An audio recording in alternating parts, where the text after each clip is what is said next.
cooperation. Okay, the recording is now started, so we'll go ahead and record if that's okay with you all. Most important too is to please, at the end of the 2-day training, we'll be sending out evaluations. And if you could send back the evaluations, that will give us an indication that you have been here, and it'll help. We need it for CE requirements. So, you know, the PowerPoint for today's session is also posted in the chat. We'll be posting in the chat by Lydia, so that you can go ahead and download it at any time. It'll be on for the duration of the training. Okay, it is proprietary, so we ask that you not share the link with anyone, as it is important that we honor what Dan has requested. Okay, so if you have any questions, please place them in the chat room, and I will monitor and will try to interrupt Dan from time to time to ask questions. And Dan will tell me enough is enough already. I need to finish my presentation, so too bad. Okay, so Dan, feel free to just cut the questions at any time. Most of all, before I introduce Dan, I want to thank the legislature. This whole training is due to a grant that we had written, and we submitted to the legislature at least twice to be able to get the funds for this training. And Dan and I have been in contact for several years for him to come and do this training. So the legislature finally awarded the grant. And as I said, Dan and I have been in constant contact for about 5 years, I think, over this. And so it's really a pleasure and an honor to have him here with us. And again, thank you to the legislature for helping to sponsor this training. Okay, I think I have, Lydia has posted the link in the chat room for the PowerPoints, Dan's PowerPoints. So go ahead and download them as you need to. And what we'll do is continue with an introduction of Dan. And then we can get started. You know, when I first was introduced in 2004 to fetal alcohol spectrum disorders, it was through the Center for Excellence at SAMHSA. SAMHSA had established that Center for Excellence in about 2001, and Dan, you can correct me, in 2002, 2001. And they came as a team to train us on FASD. And that's where I first met Dan or heard about him. And I knew some of the other presenters. And Ginny Wright was there too. I know Ginny is here. She's a parent. So there was some very early on introduction to FASD to Hawaii in a real meaningful way. And then Dan came back several times again to Hawaii, and I attended his trainings. And as always found, whenever I go, I learn something new. And so I'm sure over the years, Dan has, with all his experience, has deepened his understanding and is willing to share what he has found in the field. So I want to introduce Dan, that he's been working in the field for FASD for over 40 years. And he was with the FASD Center for Excellence about 15 plus years when the center sunsetted in 2016. I was sure to download everything, Dan, from that site before they removed it from the web. Good. Yeah, I've got the curriculum.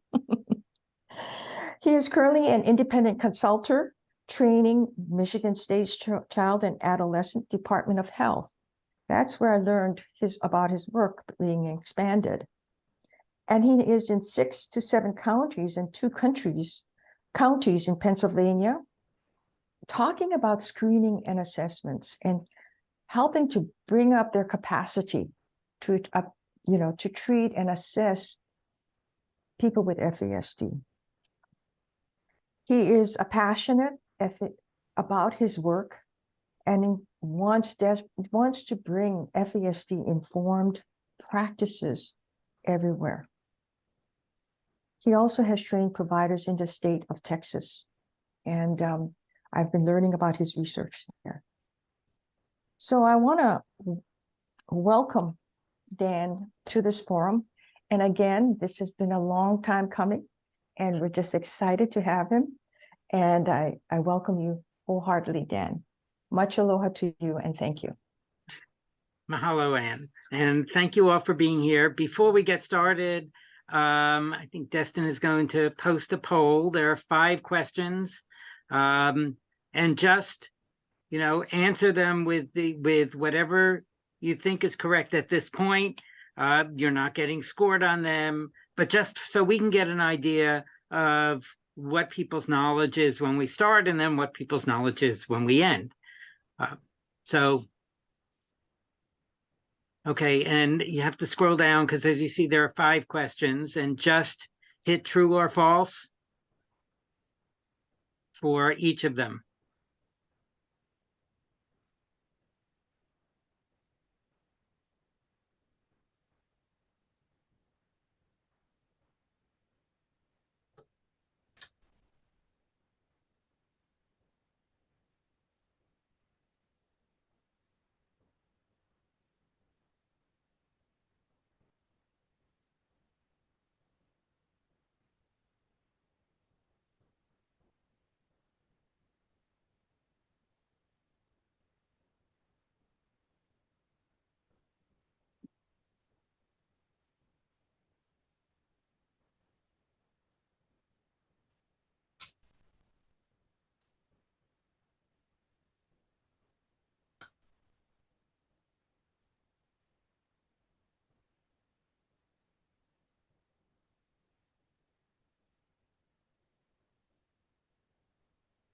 Give it another minute or so that most of you can answer.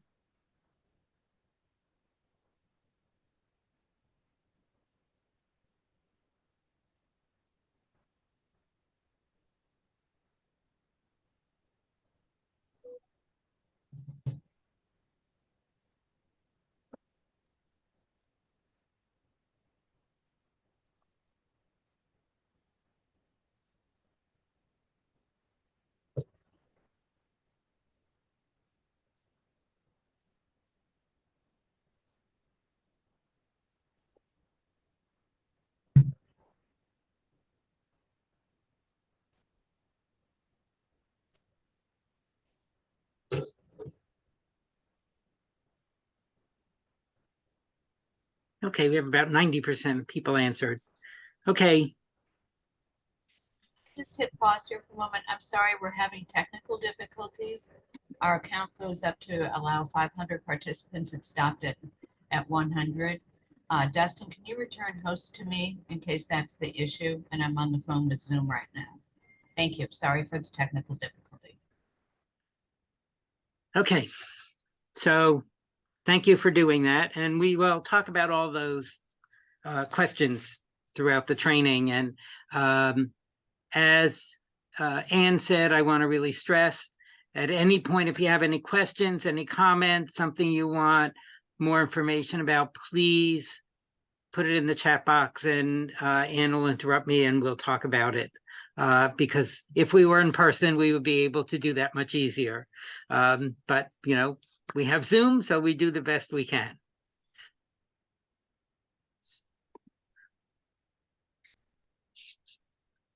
Okay. So I will get started. Okay. So again, this is part 1. This is when I was in Hawaii. I think this was back in 2004. I decided to write this in the sand, and obviously people got that idea from me because now I see there are cards with this. But anyway, the first time I was in Hawaii to do training on FASD, I had met Nancy Partika, who was the director of Healthy Mothers, Healthy Babies. And we were both at a National Healthy Mothers, Healthy Babies conference And we each had posters. I had one for FASD, and she had one for Healthy Mothers, Healthy Babies. We happened to be across from each other and talked. And then, Nancy got me to come to Hawaii to do training. And everybody at the FASD Center for Excellence was really upset because, they were so jealous that I went to Hawaii. And when I got back, I said, listen, I did 11 trainings on 4 islands in 5 days. Don't be jealous.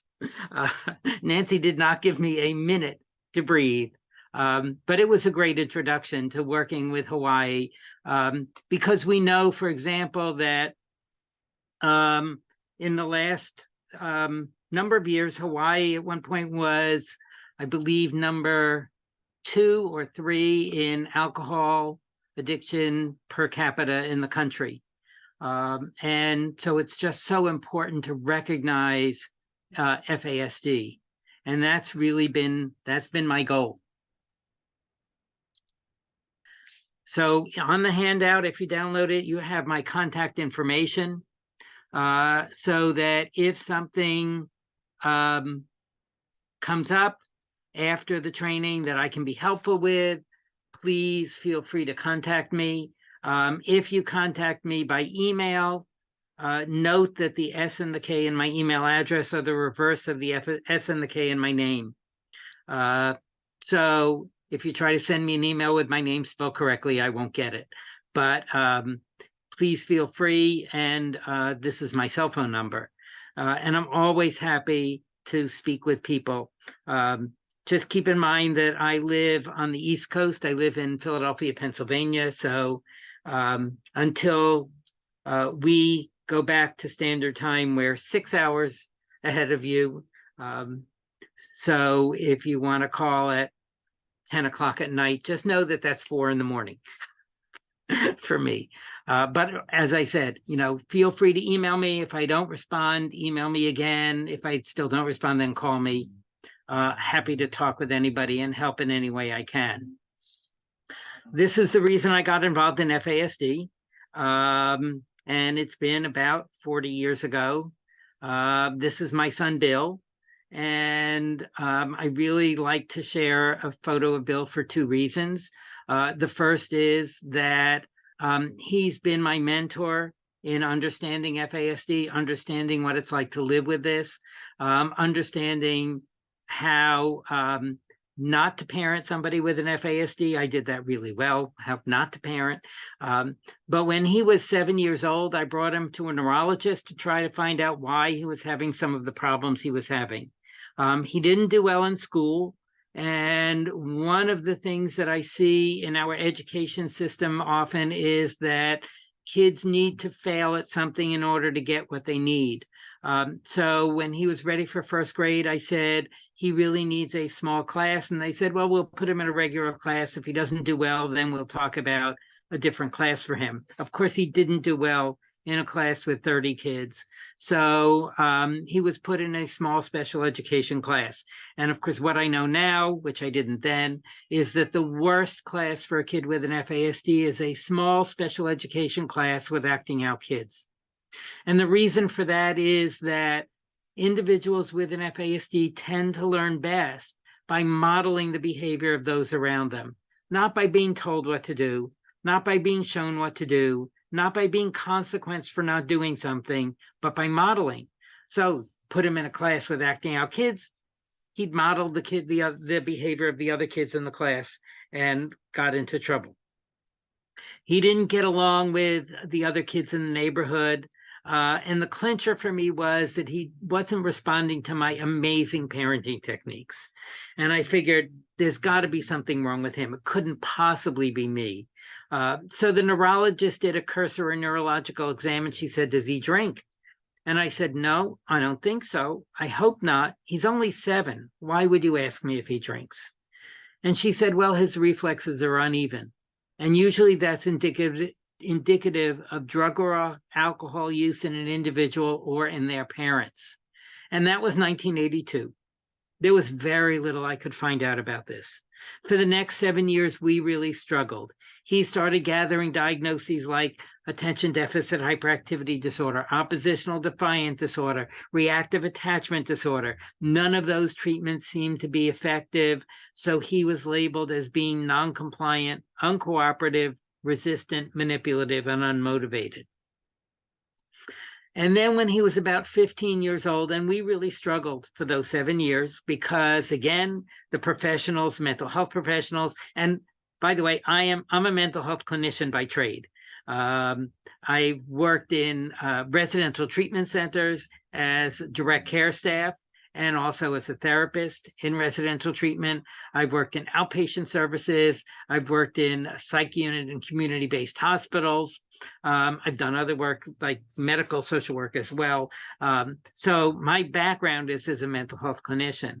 And but when it came to Bill, during those years, they would say, well, he has oppositional defiant disorder. This is what you have to do. He has reactive attachment disorder. This is what you have to do.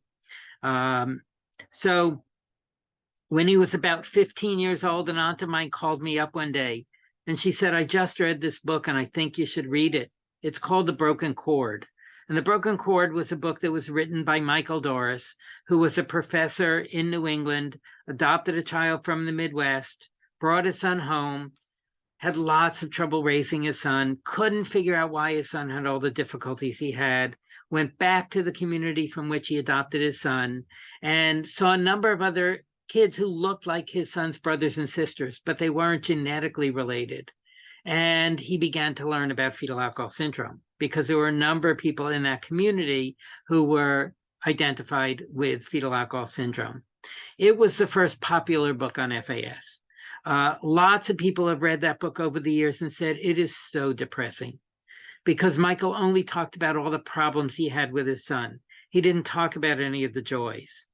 And if anyone knows the story, his son was walking along the side of a road when he was about 23 years old, and he was hit by a car and killed.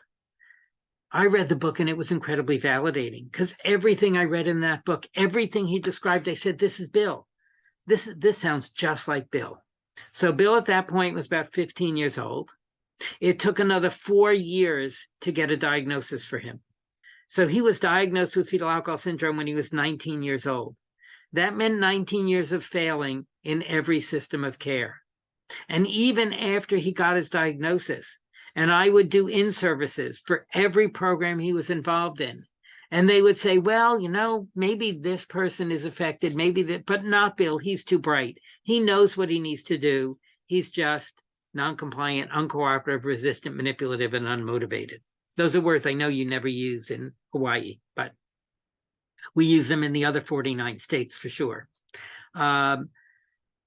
So the one of the stories in the book I really like to share, and we'll talk more about this probably on Thursday when we talk specifically about the brain damage, is that Michael and his wife went out for dinner one night. And they came home from dinner and there was an inch or two of water on the kitchen floor and water pouring down from the ceiling. Michael went upstairs to the bathroom. He opened up the bathroom door, turned on the light, and there was water pouring out of one of the pipes that was running along the floor in the bathroom. Michael went into his son's room. He woke up his son. He said, what happened? And his son said, I didn't do anything. Good adolescent response from any adolescent. Michael said, did you stand on the pipes and break them? And his son said, yes, but I did what I was told. And Michael said, what's that? And his son said, every time I leave a room, I'm supposed to turn off the light and close the door. And I did that. If you don't understand FASD, you would say his son was lying about what he did, covering up something he did wrong and needed to be consequenced for it because he was doing it on purpose. And you would be absolutely wrong. Because for months and months, Michael's son drummed into his son's head, every time you leave a room, you turn off the light and close the door. Every time you leave a room, you turn off the light and close the door. And after a long time, his son finally got it and couldn't figure out in this situation, when the pipe was broken, he needed to do something different. Because the part of the brain that's responsible for figuring out what to do in a specific situation is damaged by prenatal alcohol. So that means, you tell a child, you know, every time you get to the corner, you stop, you look both ways, you make sure nobody's coming before you cross the street. And then you see them running across in the middle of the block. And you may say to them, didn't I tell you to stop and look both ways before you cross the street? They may well say, you told me when I was at the corner to look both ways. I wasn't at the corner. And the behaviors feel so manipulative, but they're not at all. They're really based on how the brain is processing information. Because of that and understanding that, well, the reason that that story hit home for me is because I would come home from work, Bill would be nowhere to be found, and the door to our house would be wide open. We don't live in Hawaii. That wasn't a good idea. So I said to him, Bill, every time you leave the house, you have to lock the door. I would come home from work, Bill would be nowhere to be found, door would be wide open, he would come home, and I would consequence him for it because clearly with his diagnoses, this was purposeful, willful behavior that needed to be consequenced. Consequences didn't change the behavior. And by the way, if you use consequences and they don't change the behavior, it's not the right approach. You don't just keep using the consequences or add more to them. Finally, after months of that, he got it. And we would go to take the garbage out and come back into the house and the door would be locked. You know, this is just an obnoxious adolescent getting back at me because I've been punishing him. We would go into the backyard, come to get back in the house, door would be locked. And of course, what I know now is that Bill finally got it. Every time you leave the house, you have to lock the door, but he couldn't figure out when you're this far away, you don't have to lock the door. When you're this far away, you do. Well, no matter who you deal with, who you live with, who you work with that may have an FASD, this is important to understand. I do a lot of training, and I've done a lot of training for residential substance use treatment programs, and especially women's residential substance use treatment programs for women with their children. And I've done training for child welfare. And I've said the biggest waste of time, money, and energy is having parenting groups. For child welfare, to send somebody who has an FASD to a parenting group is a total waste, because they can't take, or having, you know, in a residential program, having one of the groups during the day be parenting, and then the expectation is that that parent will know how to deal with their child when certain thing happens with their child that's been talked about in group. Well, because of that area of the brain and the damage, they can't take what they learned in a parenting group and apply it 4 hours later, 6 hours later, 4 days later, when their child is doing something. The only parenting that's really useful is in vivo parenting, where it's the parent and child together and somebody is modeling for them how best to respond to different situations. So again, the broken cord was just, you know, a huge light bulb for me that went off, that I said, you know, I really think this is what's going on with Bill. And unfortunately, as I said, it took 4 more years, and still people did not recognize it because people think that people with an FASD have a low IQ, which we'll talk more about. That's not true. So I put a picture of Bill up because to thank him. As I said, he's been my mentor in understanding this. I also put a picture of him up because nobody would see him on the street. Nobody would see him in their program and say, this is a young man with this disability. And for the most part, this is a hidden disability that people don't recognize. That, you know, most people with an FASD do not have the facial features that are required for a diagnosis of full fetal alcohol syndrome. And even if they do have the facial features, they're often not detectable unless they're very carefully measured by a physician who understands it. It's not just looking at somebody and say, oh yeah, they have the face of FAS. So most people look okay. They may be bright. They may sound okay. They can repeat what they need to do. And our assumption is then they're refusing. If they don't do it, they're refusing on purpose. And that's just not the case in these. So, but they constantly then struggle, and because they want to do well, and they keep screwing up, or they keep failing at something and don't understand why. They don't get what they want and don't understand why. And that's a lot of emotional pain. When Bill got into middle school, he came home one day and he said, "Dad, every day I walk into school, I feel stupid." Well, none of us would put ourselves in a situation where we feel stupid every day. So either truant or get thrown out of school. That's intolerable. But that emotional pain of really wanting to do well, wanting to fit in and not really fitting in and not really doing well and not having people recognize what the strengths are that you have, that's incredibly emotionally painful. And one of the ways that people may deal with that emotional pain is to use substances, which is why I think we see a lot of people with an unrecognized FASD in substance use treatment programs or with substance use issues, because the substance use, at least it blocks out that pain for the moment. It's not a good long-term approach, but I understand why we will see that. And unfortunately, our typical substance use treatment programs aren't going to work, and we will talk about why. So I will share some of what I have learned from Bill.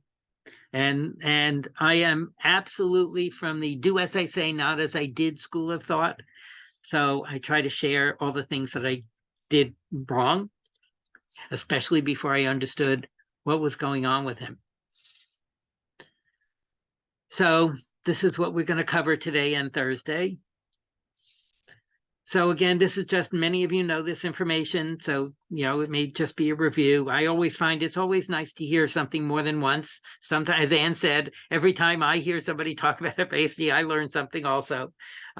So the term FASD, in the United States, the term is fetal alcohol spectrum disorders with an S at the end of it. In Canada, the term FASD is fetal alcohol spectrum disorder without the S.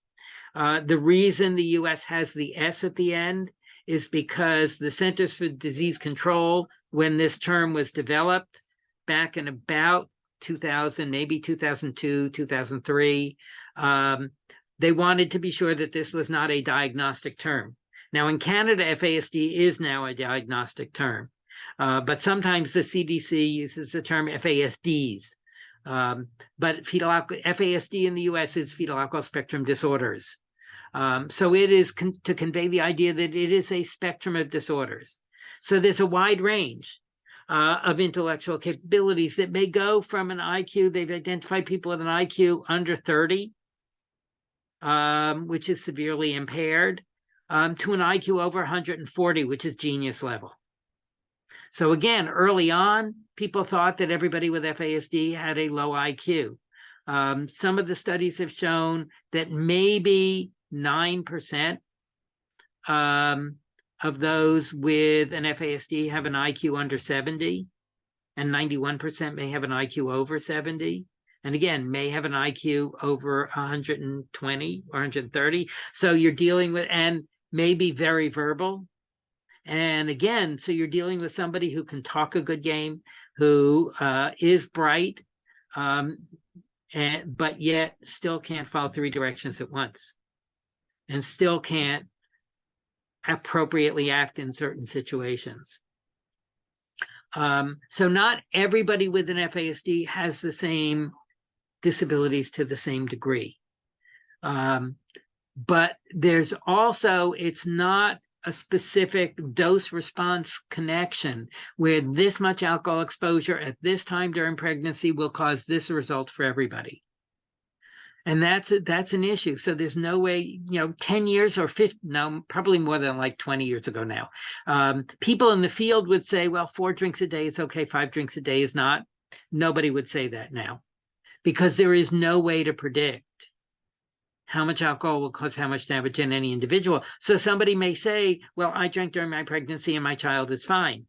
Well, fine may be a different, have different definition for different people, but that may be true. Not everybody prenatally exposed to alcohol has an FASD, but people metabolize alcohol differently.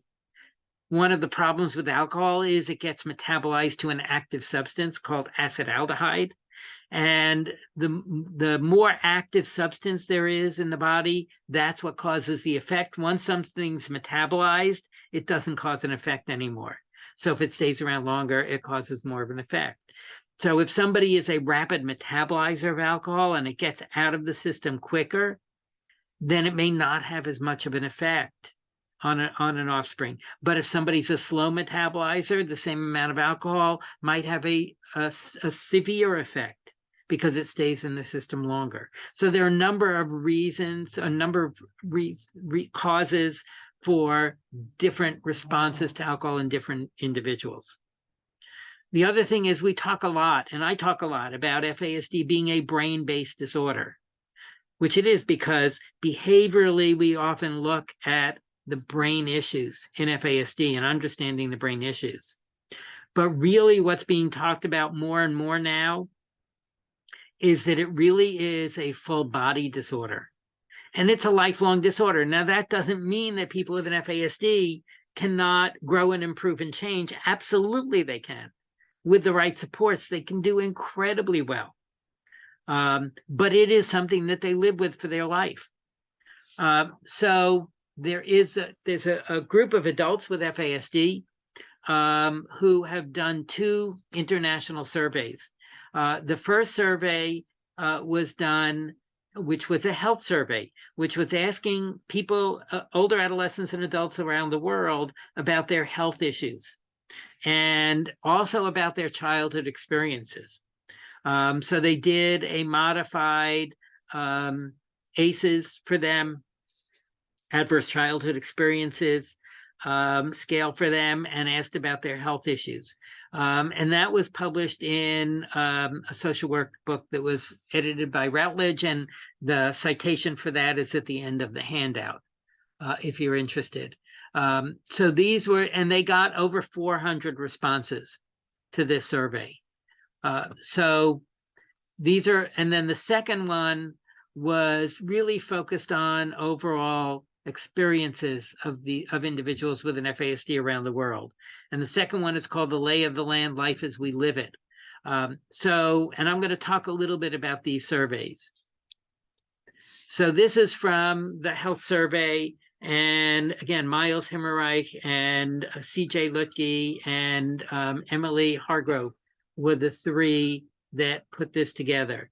And it was published in 2020. But if you look at this, and these are just a few of the things from this survey, but look at the percentage of different health conditions. So cleft lip or palate, the general prevalence is about 0.1%, but in FASD, it's about 2.6%. So, oops, sorry. So again, I mean, that's 10 times, 20 times, 25 times more likely. And one of the things we talk about is that any infant born with a cleft lip or palate, we should be inquiring about prenatal alcohol exposure. And the reason is not to blame anybody or judge anybody or provide guilt. The reason is the earlier we identify this and intervene appropriately, the better the long-term outcomes. Spina bifida, again, about 20 times more likely in FASD. Cerebral palsy, much more likely in those with an FASD. Autism, much more likely. Sinusitis, so nasal problems, much more likely. Chronic ear infections, almost half of those who responded had chronic ear infections. And hearing loss as a child. Again, kidney infections, strep throat, pneumonia. The one thing that was less in FASD was STDs, sexually transmitted infections, which was about almost half than the overall prevalence. And we can speculate why. There are a number of possibilities. Autoimmune issues. The difference is 5 to 8% versus 35%. Congenital heart defects. And that's the other thing we talk about. Certain atrial or ventral heart abnormalities are much more likely in those prenatally exposed to alcohol. And hypertension, about twice as likely. Scoliosis, curvature of the spine, fused vertebrae in the neck, dental problems, eye problems, irritable bowel syndrome. Again, all of these are more likely, which this is what speaks to the idea that this is a whole body issue that needs to be addressed. We can't just look at behaviors. We also have to look at health issues for those who may have an FASD. Because the issue really is, and what one of the things that people who responded to this survey said was that they often weren't able to really convey their health issues and their health concerns to a physician. And physicians often didn't pay attention to what they said. Because, and I think, again, part of that goes back to a brain issue, in an inability, to express properly and change what they say because their concept of time is really different. So they may change what they're saying, so physicians may tend not to believe them when they talk about some of these issues. So we really need to pay attention to the health components that we see, because they are pretty significant.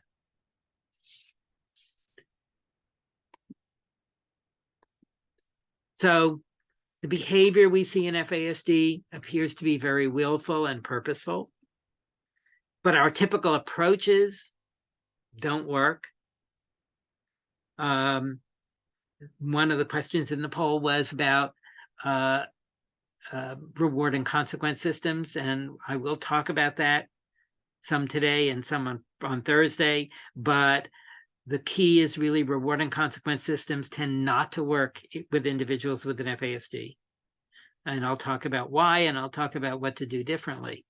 So the typical behaviors, because the typical approaches we use in any setting, whether it's home, in school, in treatment, in employment and other settings, is all based on a reward and consequence approach.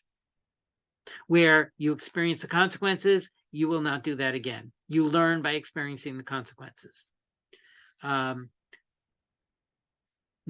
as I said, not everybody prenatally exposed to alcohol has an FASD, but what's been seen in studies is across the spectrum from mild to severe in FASD, we see brain damage. Now, one of the things that's really important is that brain damage has nothing to do with intelligence. So again, people can be very, very bright and still have brain damage. People associate brain damage with intelligence. And when you start talking about brain damage, people say, well, I'm not stupid. Well, that has nothing to do with it. Brain damage only means certain structures of the brain aren't working the way they should. And people have said, FASD, you're giving people an excuse for bad behavior. And my view is it doesn't excuse behavior, but it explains behavior. And if it explains behavior, then it tells us how best to respond to those behaviors. So again, in the US, FASD is an umbrella term, a descriptive term. So under that descriptive term, there are a number of diagnostic terms. Fetal alcohol syndrome and fetal alcohol effects were coined in 1973 at the University of Washington.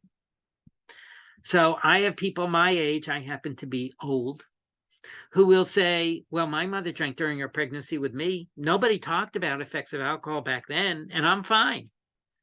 And if I know them well, I'll say, yeah, I'm not so sure about that. But if I don't know them well, I might say, but think about, did you have trouble with math in school? Did you have trouble with relationships or on job situations? This has been around for centuries. This is not something that's new. This is not something that's only in the United States. At one point, when I was on Maui doing training and went into a shop after the training, and the shopkeeper asked why we were there, a colleague of mine, and we told her, and she said, well, I have a good friend who's pregnant, and she went online and found that in France, women drink during pregnancy, and there's no FAS in France. So it's okay to drink wine during pregnancy. And the fact was that back in 1998, there was an article published, a study published in a very respectable journal that reported a 0 incidence of FAS in Italy and in France. But the only reason that the prevalence was 0 was because nobody was diagnosing it, not because it didn't exist. It exists everywhere. And again, in places where there is alcohol, there is the chance of FASD. So those terms, but for years and years and years, centuries, we just didn't pay attention to it. And George Santayana once said, those who do not learn from history are doomed to repeat it. And I really believe that's what we've done in FASD. We just haven't, there are documentations about the effects of prenatal alcohol over centuries that nobody really paid attention to. And even up until the 1960s, early 50s and 60s, where there was a doctor in France, Paul Lemoyne, who identified 127 children with what he called alcohol embryopathy.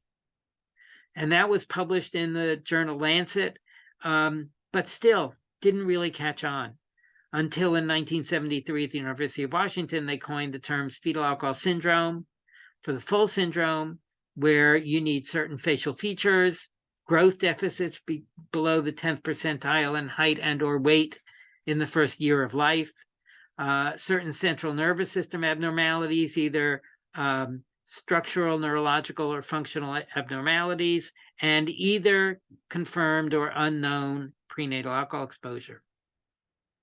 And there are 3 facial features that have been narrowed down as key in FASD. There are a number of other features that have been talked about over the years, but they are considered now associated features, not essential features. And you need all 3 of those facial features because there are a number of genetic syndromes with 1 or 2 of those features, but not all 3. Fetal alcohol effects was another group of kids they saw who had, they didn't have the facial features, but had the same neurological issues and had confirmed maternal alcohol exposure.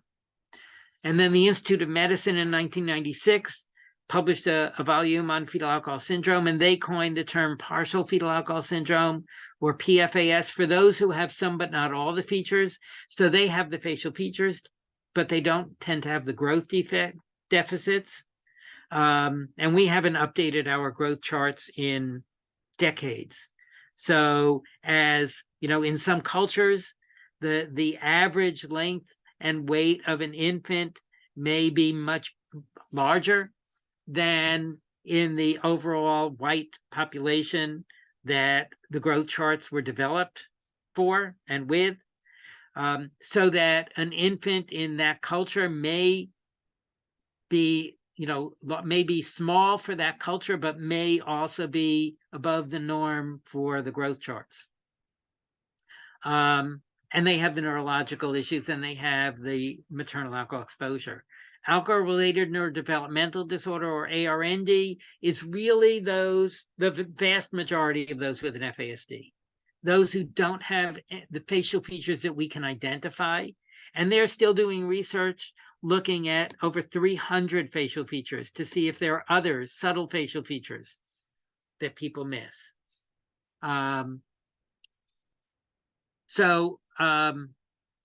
Those are the ones that don't have the facial features, but do have the neurological issues.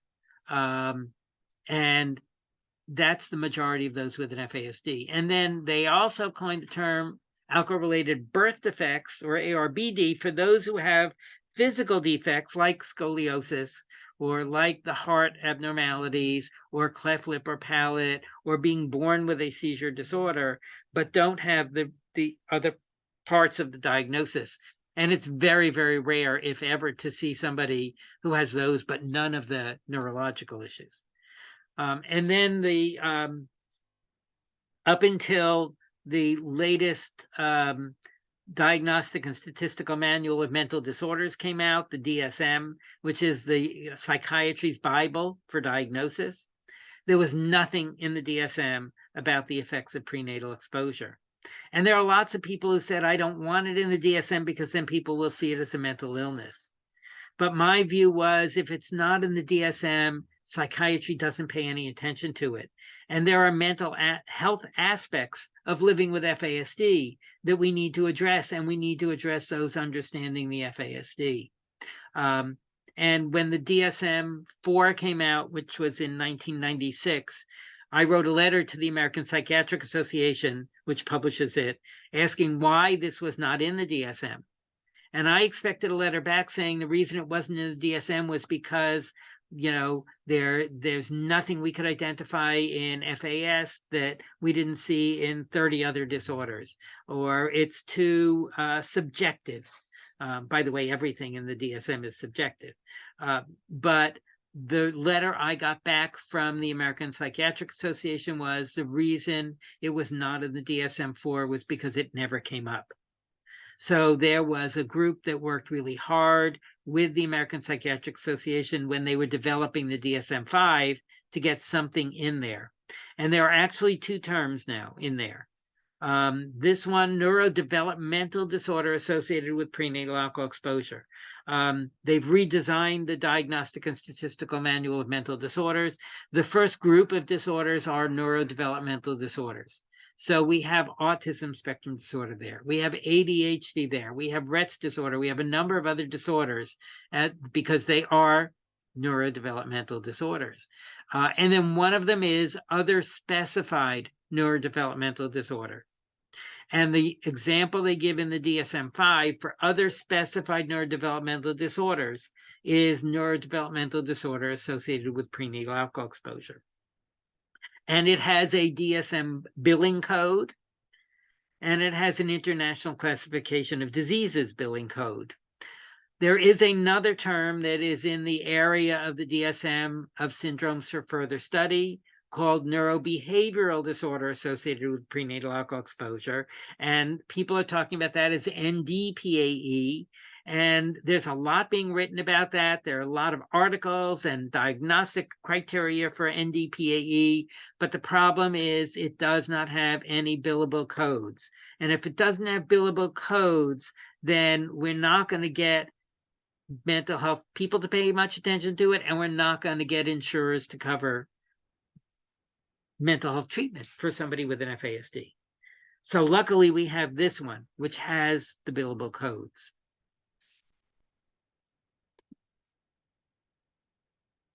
So people still think this is really rare. And it is more common than autism. That was another one of the questions.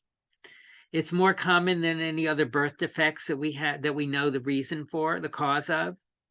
Up until recently, the United States has been very resistant to doing what's called active surveillance studies. The CDC, whose mission is surveillance of everything, is they do passive surveillance, which is looking at records. For FAS, they look at hospital records and birth defects registries. So they come up with a very small percentage of those with a probable FASD because it's almost never picked up at birth. And even in birth defects registries, often they go up to age 1 or 2. If this is identified at age 5, it doesn't get into the birth defects registry. In other parts of the world, we have done active surveillance studies. South Africa, Italy, Finland, Russia, all around the world, just not in the US. So luckily, the National Institutes of Alcohol, Abuse, and Alcoholism funded 4 active surveillance studies in the US. And they wanted to look at first graders, because if you're going to see the facial features around the age of about 4 or 5 to about 8 or so is probably the easiest time to see them. Now, they still have to be measured very carefully. But so they wanted to examine first graders. They sent around consent forms to the parents of all first graders in these 4 areas of the US. One was on the East Coast, one was in the Midwest, one was in the mountain region, and one was on the West Coast. And they got about a 53% consent rate. And they found a prevalence of FASD of between 1 in 88 and 1 in 20, which is 1.13% and 5%. But and which is much more than people had talked about. People over the years, up until recently, have talked about maybe 1 in 100 having an FASD. And now we're talking maybe 1 in 20. But the weighted prevalence, which is somewhere between 1 in 32 and 1 in 10, is probably much more accurate. And the reason for that is they only got consent from 53% of parents. That means that they didn't get to examine 47% of these kids. Also, in one of the states where they were doing this training, this investigation, the state did not allow them to examine any kids who were in foster care. And we know that there are high rates of FASD in foster care. So that skewed their numbers to be much lower than they would have been if they had examined all first graders. And then the third reason is that in order to get any diagnosis other than full fetal alcohol syndrome, you need to have confirmed maternal alcohol exposure. So they identified some kids who met the criteria for partial FAS or ARND or ARBD, but if they couldn't get confirmation of prenatal exposure, they couldn't give them the diagnosis. So now the generally accepted prevalence that people are talking about is 1 in 20. I actually think it's probably higher than that. So much higher than autism. And I'll tell you that we keep on increasing the prevalence of autism. And I absolutely believe that we are rolling in a number of individuals with a true FASD into autism. And for a number of reasons. One is, in most places, if somebody gets a diagnosis of autism, they get services. And if they get a diagnosis of an FASD, they get nothing. So I know physicians who have said, I know that this is an FASD, but if I diagnose it, the family gets nothing. But if I diagnose autism, at least they get services. The problem is they don't get the right services, but at least they get services. The other is that, especially in middle and upper class communities, where physicians won't ask women about their alcohol use during pregnancy, or won't ask people who are pregnant, about their alcohol use during pregnancy, because they're afraid they will offend their patients, they may diagnose autism because it's a safer diagnosis to get, because we don't have the stigma that we used to. So I absolutely believe that every time I hear the prevalence of autism going down, going up, I guess, I think absolutely there are some individuals with an FASD who are in that group. So even if it's just 1 in 20, it's much higher in our systems of care. So anywhere, special education, mental health treatment, child welfare, corrections, courts, any courts, vocational services, services for the homeless. But our diagnostic capacity is minuscule compared to the prevalence. So I just got some of these population numbers that I could pull up. So the population of Hawaii, this was 2021, I could get almost 1.5 million people. At 5%, at 1 in 20, that's over 72,000 people in Hawaii with an FASD. 707,000, almost 708,000 women in Hawaii, over 35,000 women with an FASD. Of children from birth to 19 years old, almost 325,000. So again, at 1 in 20, there would be 16,249 kids with an FASD.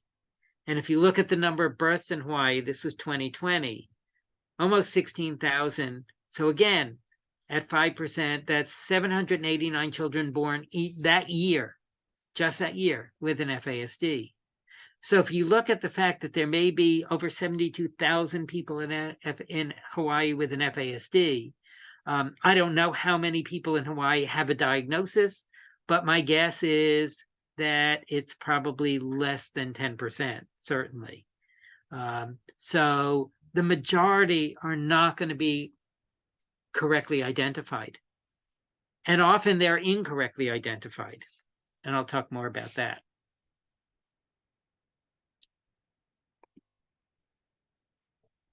So these are just a little bit, the prevalence of heavy drinking among adults in Hawaii was the last statistics I could find were back from 2010, but 18.6%.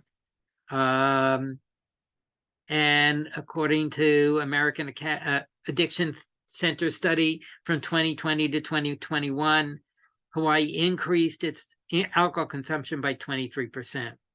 And it's not just Hawaii, because I'll talk a little bit more about this. With the pandemic, actually alcohol use has increased. So we can expect that the prevalence of FASD is going to increase. So every system is impacted by FASD, even when they think that they're not. Even when I hear, oh, we don't see anybody with an FASD. Yes, you do. You just don't realize it. When I talk about, at one point I was doing some consulting and training in Alaska, and the Secretary of Housing for the state of Alaska, I was talking about FASD, and he said, and I was talking about homelessness, and he said, you mean that we need to think differently about people who are homeless who have an FASD than people who are homeless who don't have an FASD? I said, absolutely. So again, we just need to be aware of this because it impacts everybody. And again, remember, if there are any questions, please feel free to put them in the chat because I can't see them. So, so these next couple of slides are because we talk a lot about what the person's age is, how old they are, chronological age. And we may not think about functional age. And even if we think about functional age, we often talk about a functional age. Okay, so here's a 23-year-old, and they're functioning like a 15-year-old. However, I am here to tell you that there is no one functional age for people. So this is a much better way to look at it. And this was, I adapted this from Lakeland Center for FASD, has done a lot of work in FASD for years.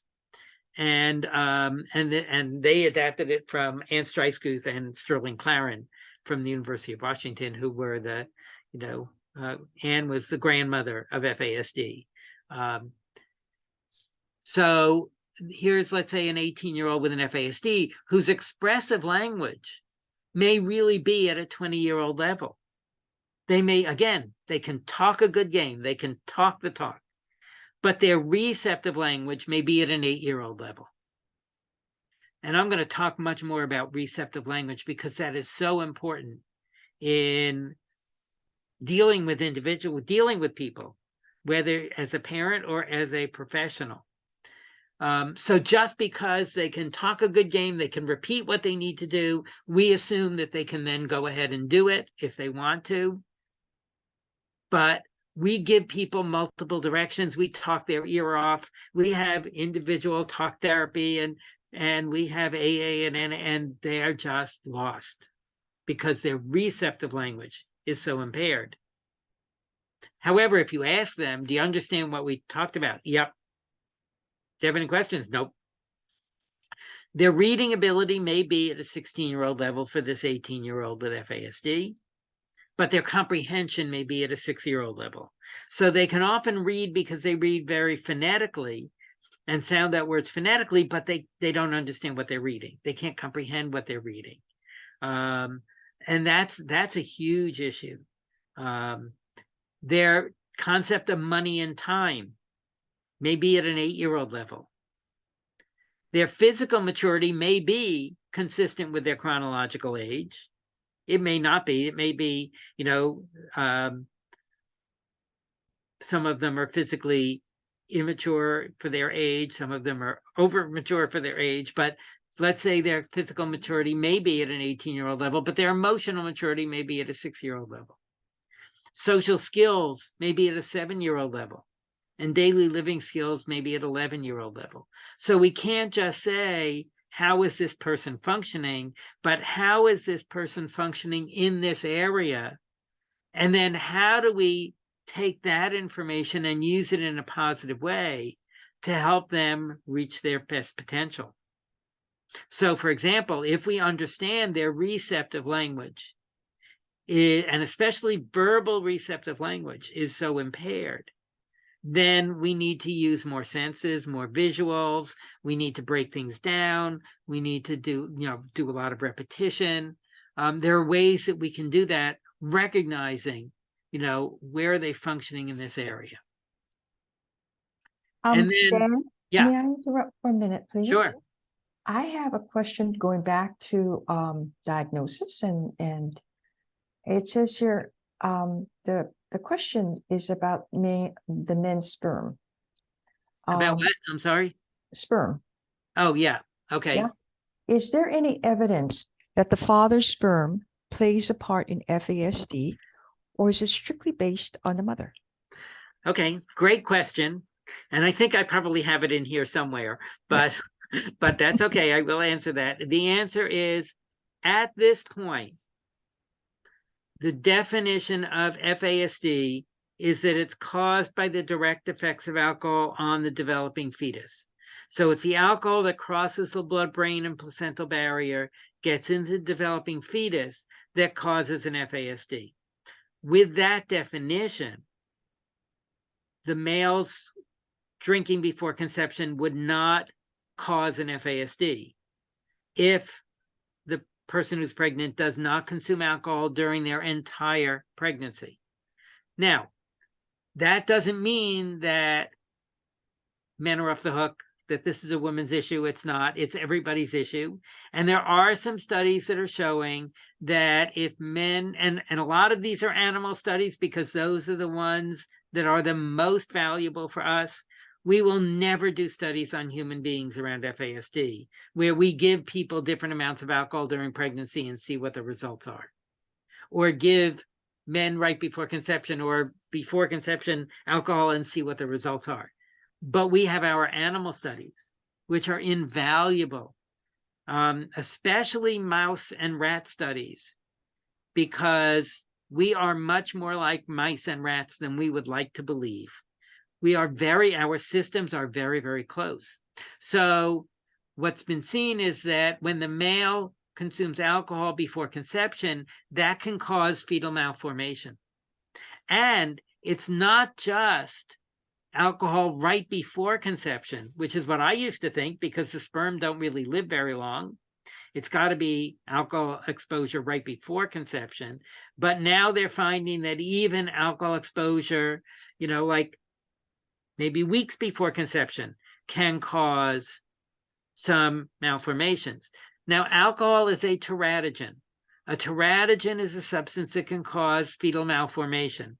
It is one of the strongest teratogens out there, and of course, it's a legal teratogen. With that said, the concept that it could cause genetic mutations in the sperm really makes some sense. Now, 10 years ago, I heard experts in the field saying, no, it has that has no effect on the sperm, and they won't say that now because we learn more. We're constantly learning. We're constantly learning from these studies. So the answer to the question is, could that cause things that look like FASD? Yes. And I happen to think that maybe within the next 5 or 10 years, we may change our definition of FASD to include male consuming alcohol before conception. Because we see a number of individuals where the person who's pregnant has not consumed any alcohol, but the male has, and we see a lot of very, very similar things that we do in FASD. So it's a kind of a convoluted answer, but that's where we are right now in terms of that issue. So men have a very important part to play in that. Of course, the other thing is that it's very hard for somebody who's pregnant to not drink during their pregnancy if their partner is drinking. So partners, male or female, are really, really important in this whole situation. Great question. Thanks. Okay. So the other thing is that IQ testing by itself is not terribly useful in FASD, as I talked about, because IQ could be all over the place, and it's not going to help us with understanding how this person functions. But neuropsychological testing can be very, very useful, because it talks about, especially if a neuropsychologist understands FASD and what they're looking for, because they're finding certain subtest scatters that are much more common in FASD than in those without an FASD, those with autism, those with ADHD. So they've been doing these studies around that, around neuropsych testing. It shows the specifics of where their deficits are and where their strengths are and what we tap into. But neuropsych testing tends to be very expensive and hard to get.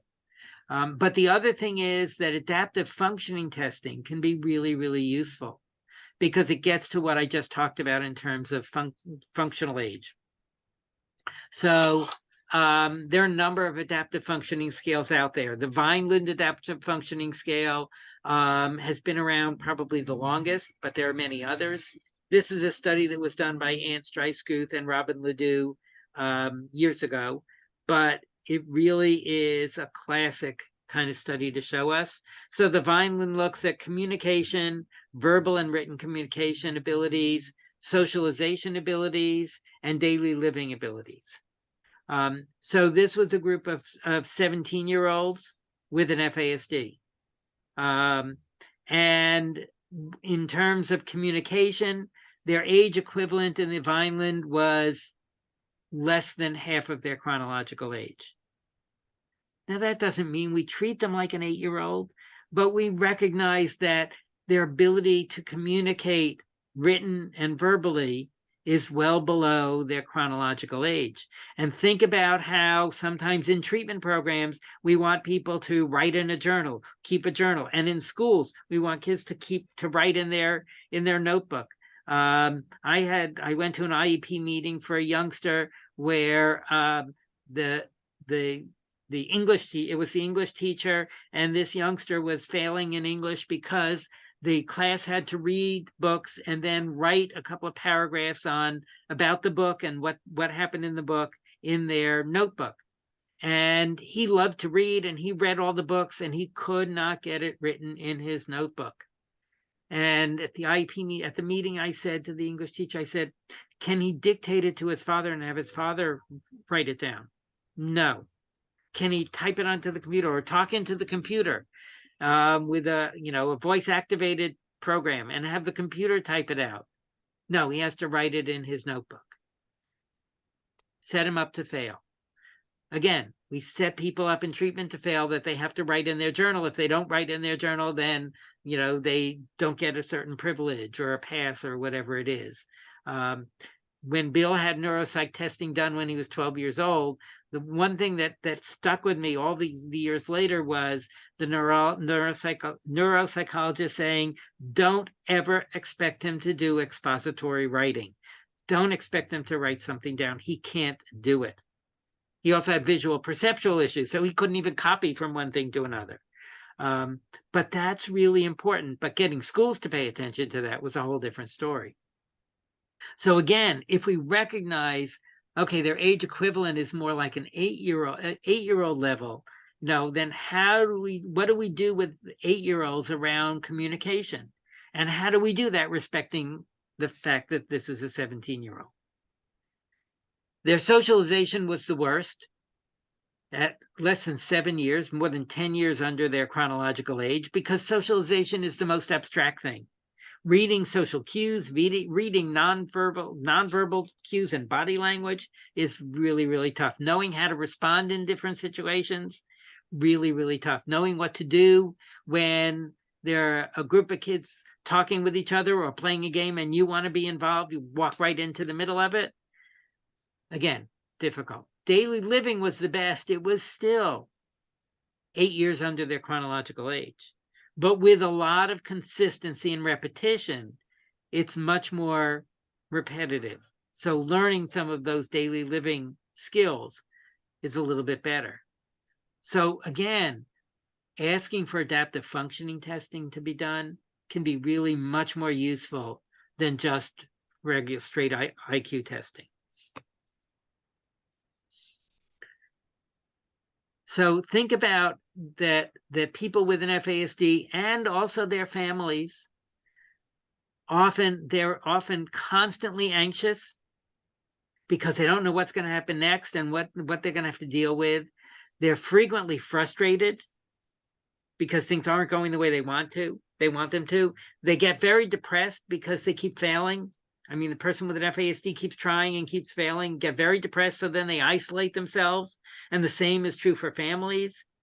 They get very depressed because they keep on, fighting, and then they keep on getting rejected, and people don't recognize this, and then they start to isolate themselves. There's a lack of predictability about what's going to happen, so they end up living in the moment.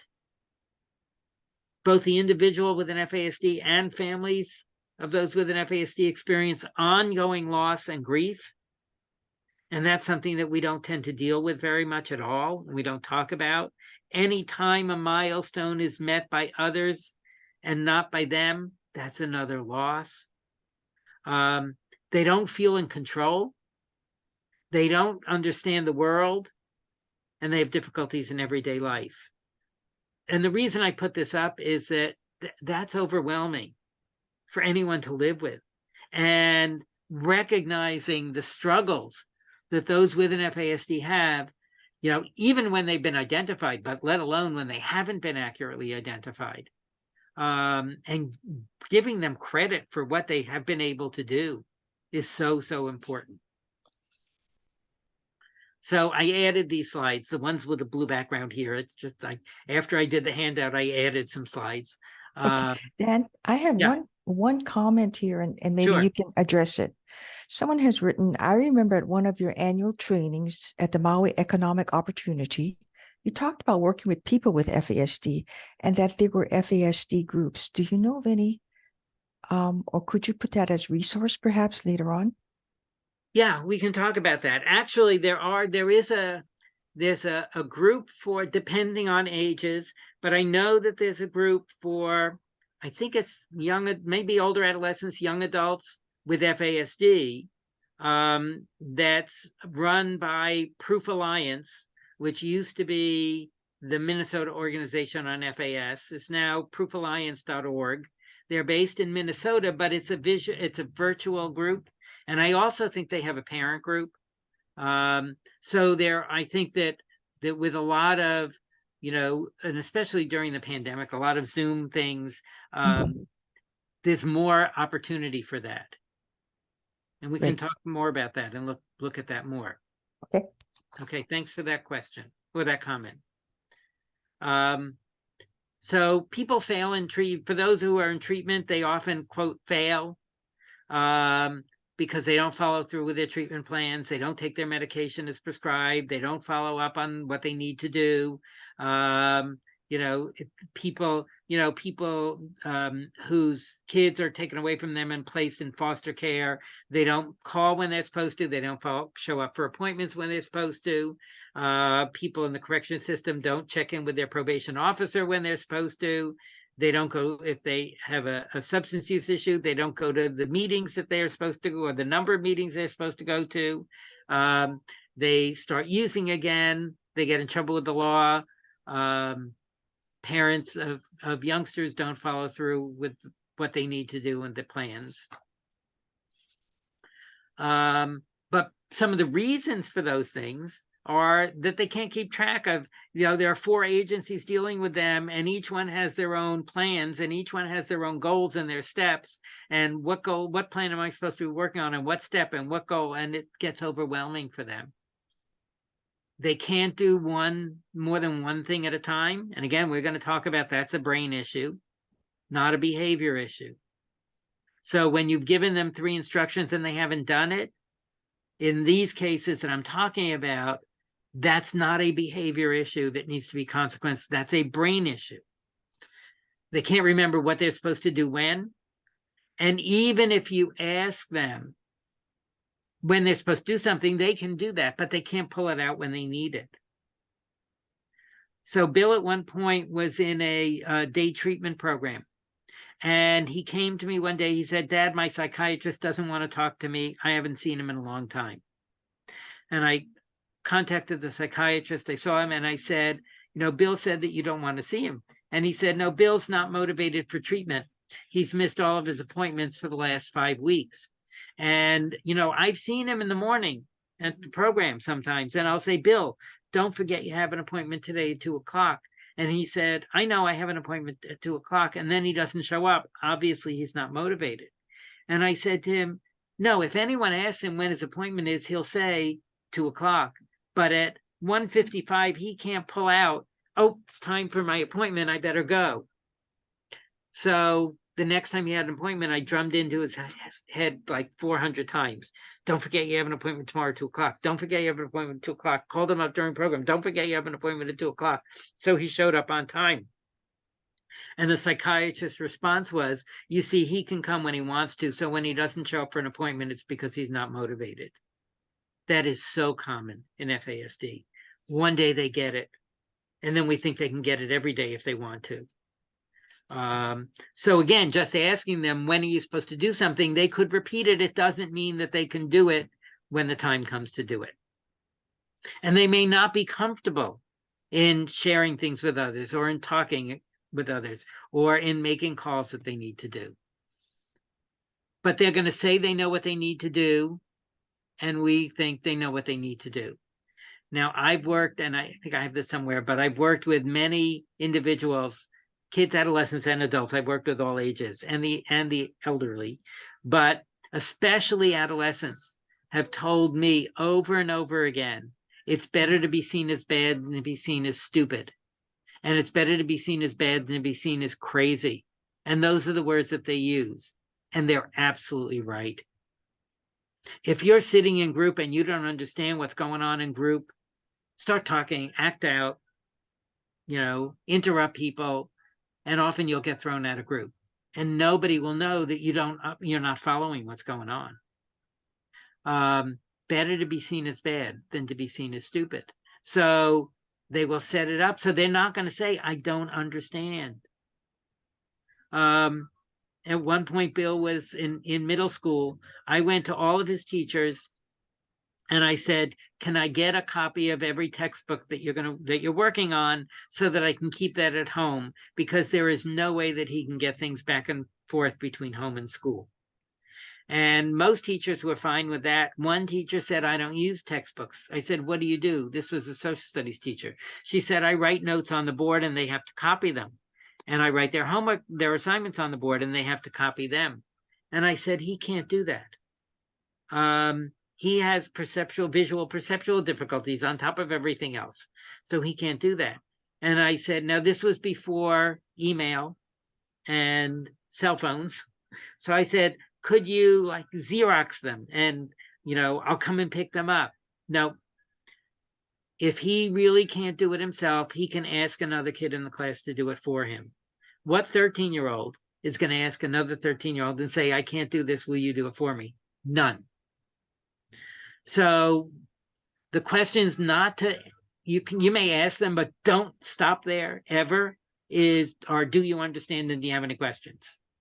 Because as I said, the answer to do you understand is going to be yes. Do you have any questions? No. That doesn't mean they understand and they don't have any questions. They may not be able to formulate their questions, but it doesn't mean that they really understand. There are other ways to check what I call true understanding. They want to go along with the crowd because they want to fit in. They are very, very literal. And they feel overwhelmed with what they're expected to do and they don't even know where to start. So they don't start. They don't follow the program. Maybe they think people are trying to control them. Maybe they don't like something about it. Maybe they don't have the support they need to do it. And maybe it doesn't meet their needs. And they may be misdiagnosed or have unrecognized co-occurring disorders. So for anybody, any of us, whether we're living with somebody with an FASD, working with somebody with an FASD, supporting somebody with an FASD, again, I think that when we can identify this is somebody with a probable FASD, that's a really good thing. when we can form trusting relationships, helping them understand why they've had the difficulties. This is why I think it's so important to at least get that diagnosis, or at least a suspicion that this may be somebody with an FASD, to help them understand why they've had the difficulties they've had, and how they learn best, and how we can help them best. And we really need to be able to identify and build on their strengths.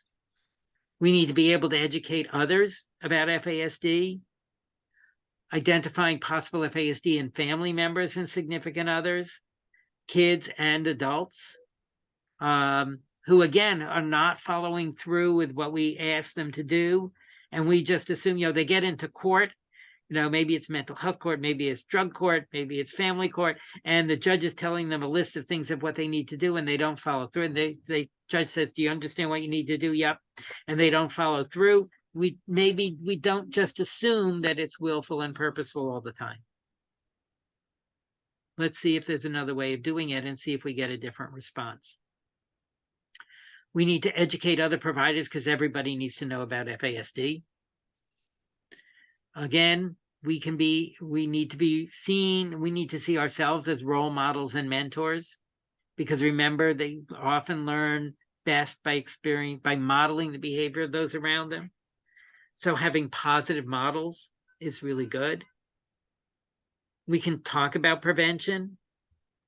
As they get older, we need, cold handoffs, giving somebody a phone number or an appointment card and say, here, this is when your appointment is, or here you need to call and get an appointment, is setting them up to fail.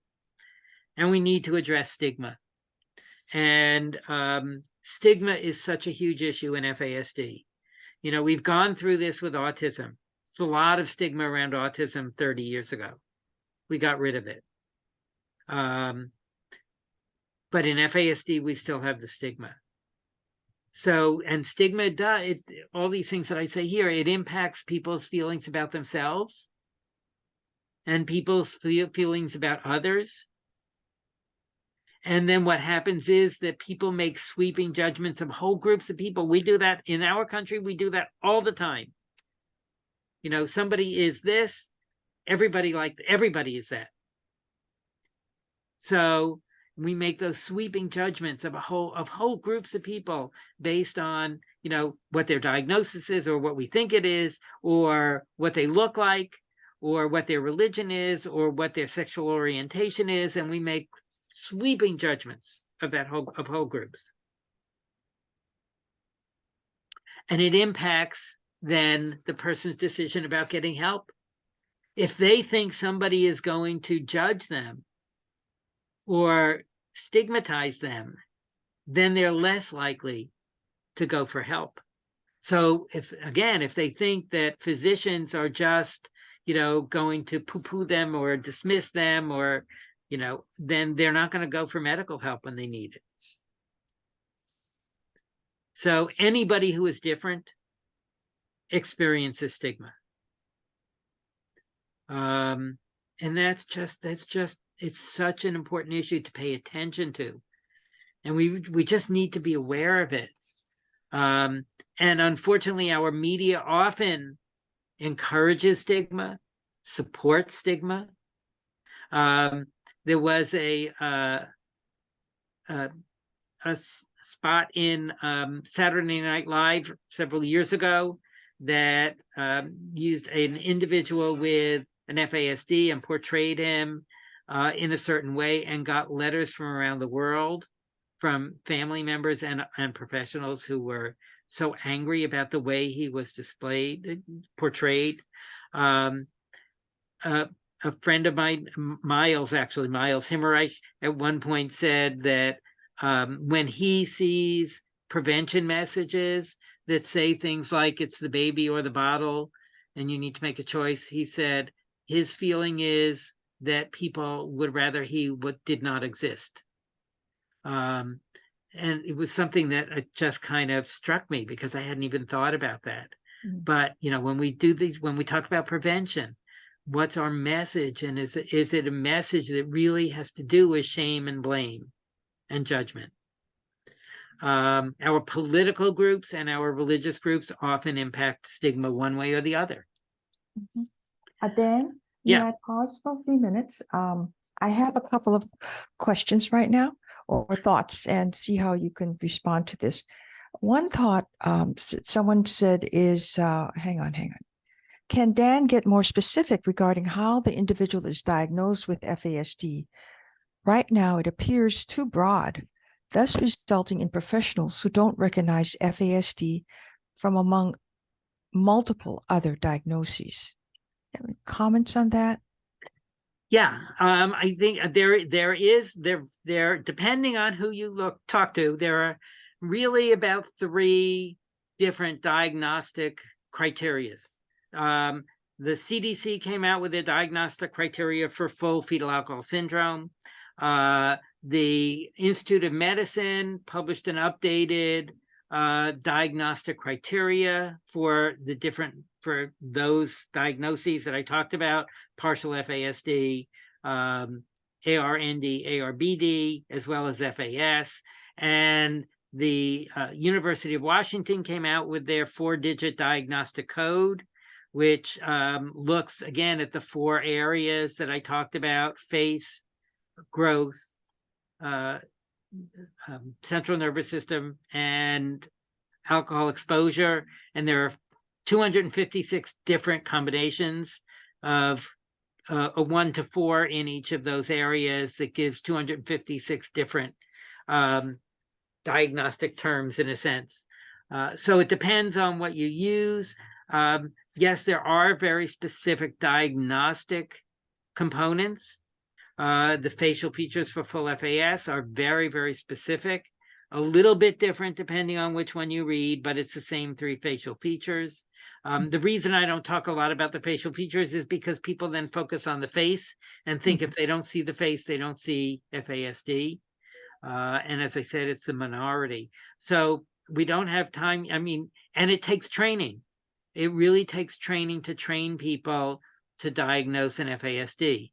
And ideally, around the country, it really is having FASD diagnostic clinics that include a physician.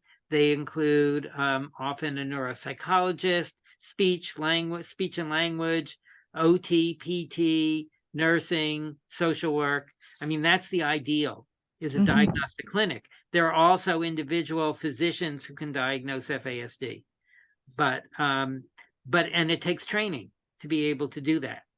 So yes, there are specifics in terms of diagnosis. Again, of the different diagnostic terms that we have. I'll tell you that the one from DSM, the neurodevelopmental disorder associated with prenatal alcohol exposure, didn't come with any diagnostic criteria.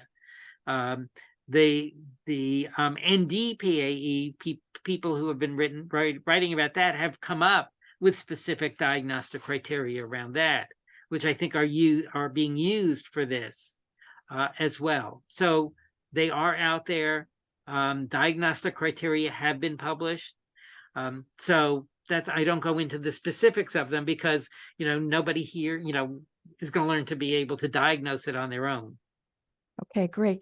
I think you'll later on talk about screening so that people can understand some of the differences between other overlapping diagnoses. So we'll leave it to that. There's another comment here. Are there technological devices that can help support an individual with FASD? For example, talk-to-text apps, alarms and cell phone, different ringtones for alarms. Sure, absolutely. And again, remember, if verbal receptive language is really impaired, the more senses we can use, the better. So definitely there are things like that. There are a lot of those that, if people have cell phones, setting reminders, maybe not for when an appointment is, but when they have to leave for an appointment because they don't know how long it takes to get somewhere. I mean, there are ways of doing that. Sending people text reminders can be really, really useful if they have a cell phone or a tablet or an iPhone or iPad or whatever technology. So yes, there are pieces of technology. As I said, sometimes for individuals with, in terms of learning, there are computer generated learning programs that can be really, really helpful. for those with an FASD. Great. Thanks. Okay. And so someone was talking about how to reduce stigma, which is your next slide. So I'll Right. let you go on, and I think we'll break in another Yeah. maybe 5 to 10 minutes. Is that okay with you? Yeah. Yeah. Just let me know when you want to break. Okay, we'll do. Thanks. Okay. Yeah. So I think we have to recognize, as I say here, we all have a role in addressing stigma. And we need to be aware of our own attitudes. We all have biases. And when we don't acknowledge them, they get in the way. And when we acknowledge them, then we can put them aside. I mean, you may have biases around consuming substances during pregnancy, and that, people do this on purpose. You may have biases about behaviors, I'll talk about that a little bit later. So we need to just be aware of our own attitudes, educate ourselves around stigma and the impact of stigma. And we want to model appropriate language. I think we don't, especially in the medical field and the psychiatric field, we do not tend to use person-first language very much. We're getting a little better, but I'll tell you that in psychiatry, we often talk about the schizophrenics and the bipolars and the borderlines. We talk about the oppositional person. And that's not person-first language. In addictions, we talk about the addict. We talk about the alcoholic. In my point of view, that's not using person-first language. And that's then grouping everybody. Like everybody who is an alcoholic is the same. Everybody who is an addict is the same. Everybody who's an ex-con is the same. And that's not using person-first language. And I had a discussion with the Deputy Secretary of SAMHSA very early on in the FASD Center for Excellence, where I was talking about this. And he said, well, people would love to say that they have alcoholism, then they don't have to deal with their alcohol use. I said, yes, they do. But they're a person with alcoholism, a person who has an illness called alcoholism, but it's a person with strengths and abilities who has an illness called alcoholism. And if we focus on them as the alcoholic, then that becomes their identity. And if that's their identity, then we're stigmatizing them. So that's the problem with lumping everybody together then. They're all the same. And that's my bias, is that if we use person-first language, then we really are trying to address some of the issues around stigma. This is a person who was in jail who has these strengths and abilities and these things going on with them and this history. And, then we begin to see them as a person. So it's really person first. And even in terms of medical issues, I worked in oncology. We talked about the bone tumors, the breast tumors, the colon cancers. That wasn't using person-first language. So in medicine, we also often don't use, and people will say it's just a matter of semantics, but it's not. It really is a matter of addressing the stigma. I think that we need to address misperceptions from others. I think we need to call people in a positive, supportive way, but call people when they're lumping everybody together.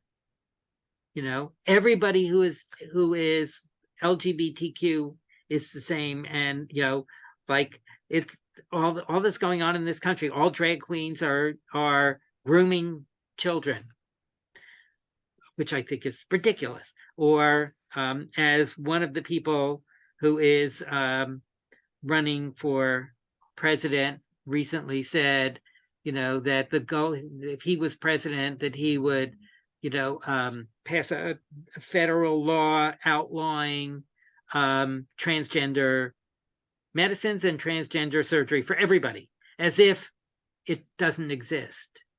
That's all of those things just reinforce stigma. And I think we need to call people on it. Everybody with, it used to be thought that that people with schizophrenia were violent.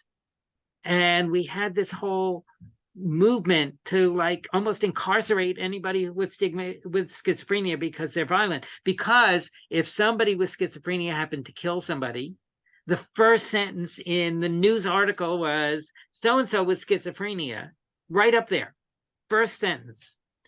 And then people think everybody with schizophrenia is violent. We have to be afraid of them.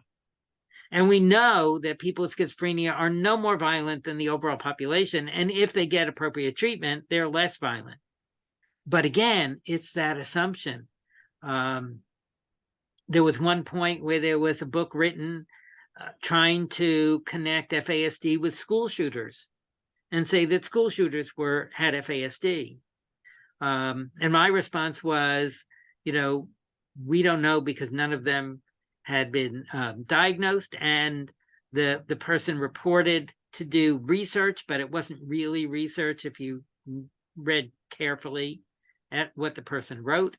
But the fact was that, in people who have done school shootings, they're all really well planned and thought out ahead of time, and they know what they're going to do and what they want the end to be.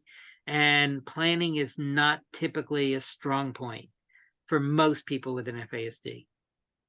But again, it's like I was so upset and worried about that book because I thought people are just going to think everybody with an FASD is going to become a serial killer.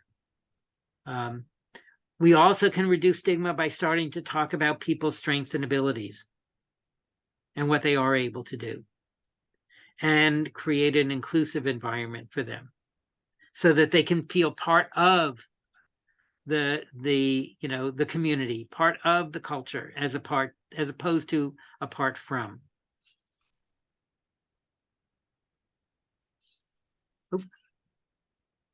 Okay, so this is a group actually that was started by Kathy Mitchell, who for years, she's a birth parent. She was national spokesperson for the National Organization on FAS, which is now called FASD United, and the vice president of, NOFAS. And she started a long time ago, a group for warrior moms, birth parents, a support group. So now they have a virtual support group, meeting every Thursday at 7:00 Eastern time. So that's 1:00. Now it would be 1:00 Hawaii time. So I just put this in here in terms of if anybody knows about birth parents who really might be helpful, because again, there's so much stigma around birth parents that they have harmed their child on purpose. The other thing that Miles said is that he gets upset when people talk about, that birth parents do this. He said, I don't want my birth mother to feel bad. She didn't drink because she wanted to hurt me. And that's really the key, is that nobody consumes alcohol during pregnancy to harm their unborn child. But there's so much stigma and blame and shame around this that we have to get rid of, and we haven't been able to do it. So the idea that they can talk with others, I think, is really important. Dan, I think this might be a good place to take a break. Yes. Yeah. Okay. Let's take a 10-minute break and get back by about let's see, it's 10:40 right now. Get back by 10:50, and Okay. that would be fine. Okay. See you then. Sounds good. Thank you.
Yep.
Okay, let's get started again. Dan, before you begin the next slide or the next section, there's a comment here, and if you could please speak to this. The question is, can you please speak to possible consequences for mothers self-reporting while pregnant or postpartum? Are the possible consequences different for mothers in systems of care, like on a parole or with an active case or investigation with CPS or CWS, and mothers who are not? Do you feel these could be limitations in diagnosis or treatment? It's an excellent question. And I think the answer is yes.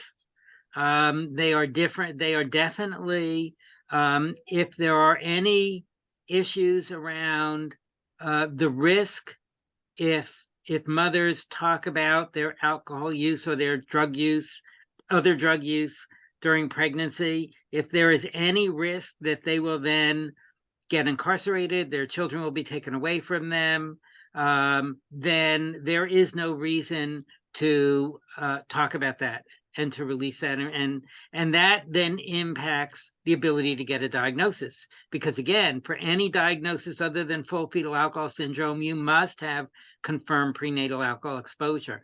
And I would not encourage anybody to share that information if that risk is there. And that's a huge concern. So yes, it definitely affects the ability to get diagnosis.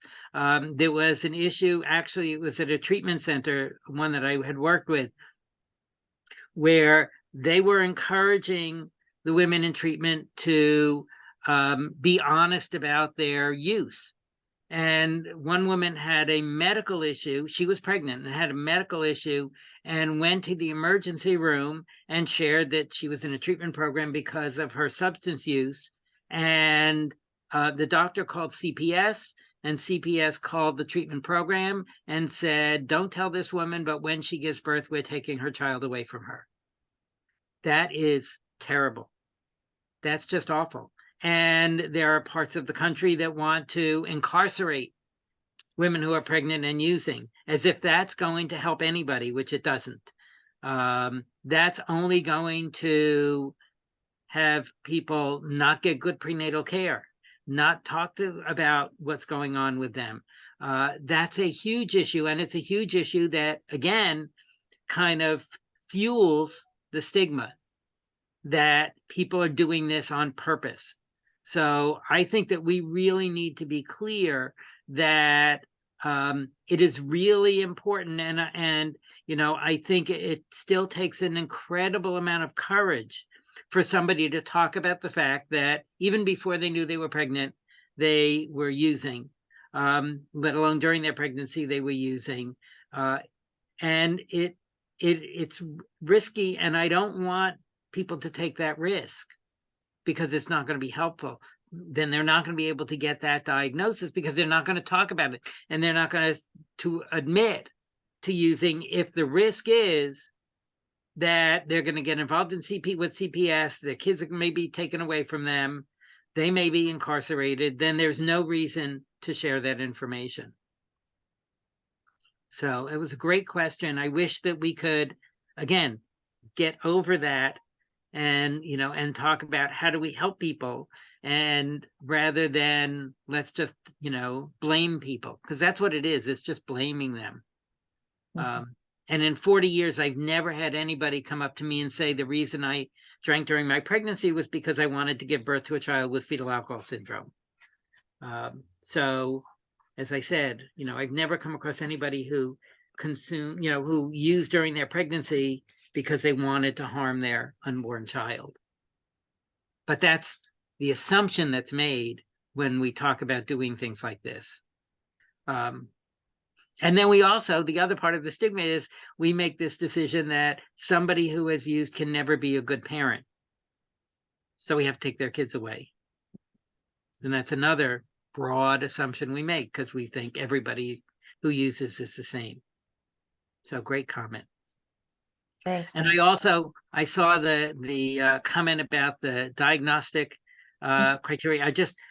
I clicked on the article, and that's, from what I can see, that's the criteria that the group that had worked on neurobehavioral disorder associated with prenatal alcohol exposure and has published some articles with diagnostic criteria. I think that's probably the diagnostic criteria there. My only problem is that NDPAE does not have a billable code. Yep. They don't have it doesn't have a DSM code, and it doesn't have an ICD code either. But, and some people have said, well, it's the same thing as NDDPAE. And it's like, well, it wouldn't be in the DSM in two places with, the same thing. So I think we just have to work on that. But yeah, I saw, they've come up with this really thorough diagnostic criteria. I wish they had just called it neurodevelopmental disorder associated with prenatal alcohol. But yeah, Ben, I saw it listed under for more back in the DSM, that neurobehavioral disorder. right. Yeah, to be investigated more research needs to be done. Right. What do you think? Do we need to will it be maybe the next iteration of the DSM-7? The 6, right? It might be. I mean, yeah, it might be in there somewhere else. But I really think, looking at the DSM-5, I actually think that it is where it needs to be, because I really do see it is a neurodevelopmental disorder. To me, it fits there as a neurodevelopmental disorder. So yes, it has the behavioral pieces, but it's a neurodevelopmental disorder. So that's where I think. So it would be interesting to see what happens and what they end up with. Okay, great. Yeah. You want to put your slides up again? And yeah. Thank you.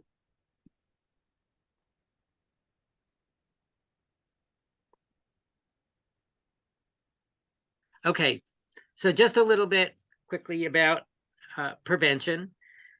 That this is preventable, that again, there's no known safe amount of alcohol to use during pregnancy or safe time during pregnancy. I've had physicians over the years come up and say, there's no proof that a drink a day will cause the birth of a child with fetal alcohol syndrome. And my response has been, you're absolutely right. And there's no proof that a drink a day will not cause any damage. So the only proven safe amount of alcohol to use during pregnancy is none. The only proven safe time during pregnancy is none. It doesn't mean that somebody has consumed alcohol and they're going to have a child with an FASD. We don't know. And I got calls when I worked at the Center for Excellence from women who said, I just found out I'm pregnant. I was out partying last weekend. Should I get an abortion? And I got more than one call like that. And my response, of course, was, I can't tell you whether to get an abortion or not. I can't tell you. There's no way for anyone to tell you whether that alcohol exposure caused any damage to your unborn child. But what I can tell you is that the best thing you can do for the rest of your pregnancy is not use during the rest of your pregnancy. Get good prenatal care. And again, if there is the concern that they are going to be labeled or stigmatized, they're not going to get good prenatal care. But get good prenatal care. And then I had one woman who was so anxious, she kept on calling back over time. And I said, you know, one of the things is we know that anxiety can have a negative effect on an unborn child also. You can't undo what you have, what happened before you knew. This was not something you did on purpose, but this is what we can do from this point on. And that's what we need to focus on. So the Institute of Medicine found that of all drugs of abuse, alcohol by far caused the most serious lifelong neurobehavioral effects. More than crack, more than cocaine, more than meth, it's alcohol. And the problem we have now that I see is with this growing movement to legalize marijuana. You know, we already have a drug that can cause damage that's legal. And now we're adding another drug that can cause damage. It's not an innocuous substance. And there is some early animal research that's showing that adding cannabinoids to even low levels of alcohol significantly increase the effects of the alcohol on the unborn, on the unborn offspring, the fetus. So here we have people, and I have a colleague who was at the time the Women's Services Coordinator for the state of Texas. And she said that she was sitting with a group of women in recovery and they were talking with each other. She was just listening. And they were saying, you know, if you get pregnant, you have to stop using meth. You have to get off crack. And if you need to use anything, just drink. Because they thought that alcohol being legal was safer. And when it comes to an unborn child, it's not. But that's what they thought. So again, now we have, well, you know, now we have another legal drug, marijuana. So obviously that's safe too. And in all of the focus on marijuana, I don't hear anything being talked about in terms of not during pregnancy. Just like I don't hear a whole lot about alcohol not during pregnancy. The person who used to be the lieutenant governor in my state of Pennsylvania, who is now a senator, talked about the fact that we should legalize marijuana because it's just a plant. And I thought to myself, well, you know, opium is a plant too. Does that mean we should legalize opium, heroin, because opium's a plant? I mean, I thought that was so strange thing to say. Anyway. The other thing is that alcohol causes difficulty before people know that they're pregnant. And that's why this is not willful, purposeful behavior in many. So this is a chart that was developed by Kathy Sulik at the University of North Carolina. And Kathy did a tremendous amount of research around FASD over the years. She's since retired. But I just show this because if you look at the upper left, that's the last normal menstrual period. You come down to 14 days after the last normal menstrual period, that's day one of embryonic development. That's where the sperm attaches to the egg and fertilizes the egg. That's where alcohol can begin to cause problems, long before the first missed period. If you look down to day 28, that's only the first missed period. We're already at about day 15 of embryonic development. And you kind of see what's going on. And if you look all the way down at the lower right, that's only the second missed period, which is day 42 of embryonic development, where the embryo is pretty well developed at this point. And again, that's the second missed period. And we know that often people don't recognize their pregnancy when they become pregnant, the first day they become pregnant. And for teenagers who become pregnant, they tend to recognize their pregnancies later than adults do. And they tend to drink more in any one sitting than adults do, and binge drink more in early pregnancy than adults do.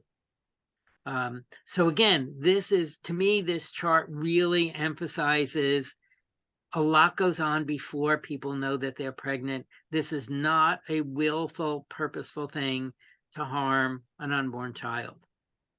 And we have to get rid of the stigma around it. And still about 50% of pregnancies are unplanned. And again, this occurs in any community where people drink. This is not a poor minority problem, although some people have talked about it that way. There was a study done years ago that found that women with a college education, college degree, and a household income over $60,000 a year were 3 times more likely to drink during pregnancy than women with a household income under $10,000 a year.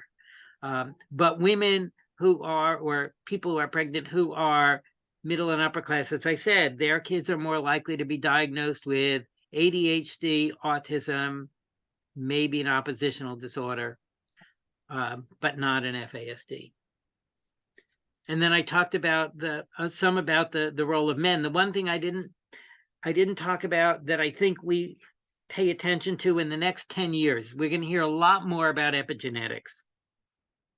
You know, we did our gene mapping a number of years ago, and we thought once the gene mapping was done, the Genome Project, then we knew where the genes were on the 26 pairs of chromosomes. We were done, finished, done, did our job. It's not as simple. Nothing about us is as simple as it seems.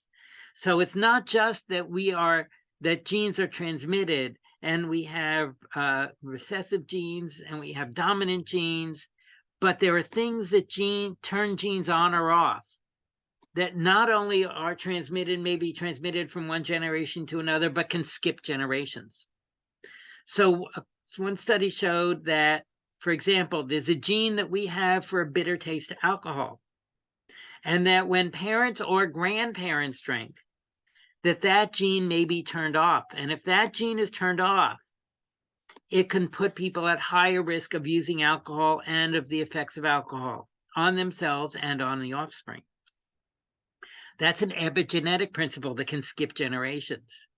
So I think that, you know, we're going to hear much more about epigenetics in the next 10 years and the role that epigenetics plays in terms of FASD. So this was Phil May, who's one of the people who he was the lead on the active surveillance studies in the US, and he's been doing surveillance in FASD since the 1970s. And he talked about this, which I thought was interesting, because if we talk about the fact that, again, most people don't recognize when they're first pregnant, and the alcohol exposure can cause effects long before people know that they're pregnant. So he looked at this group of mothers who gave birth to children with FAS, and they recognized their pregnancies at about 8.3 weeks.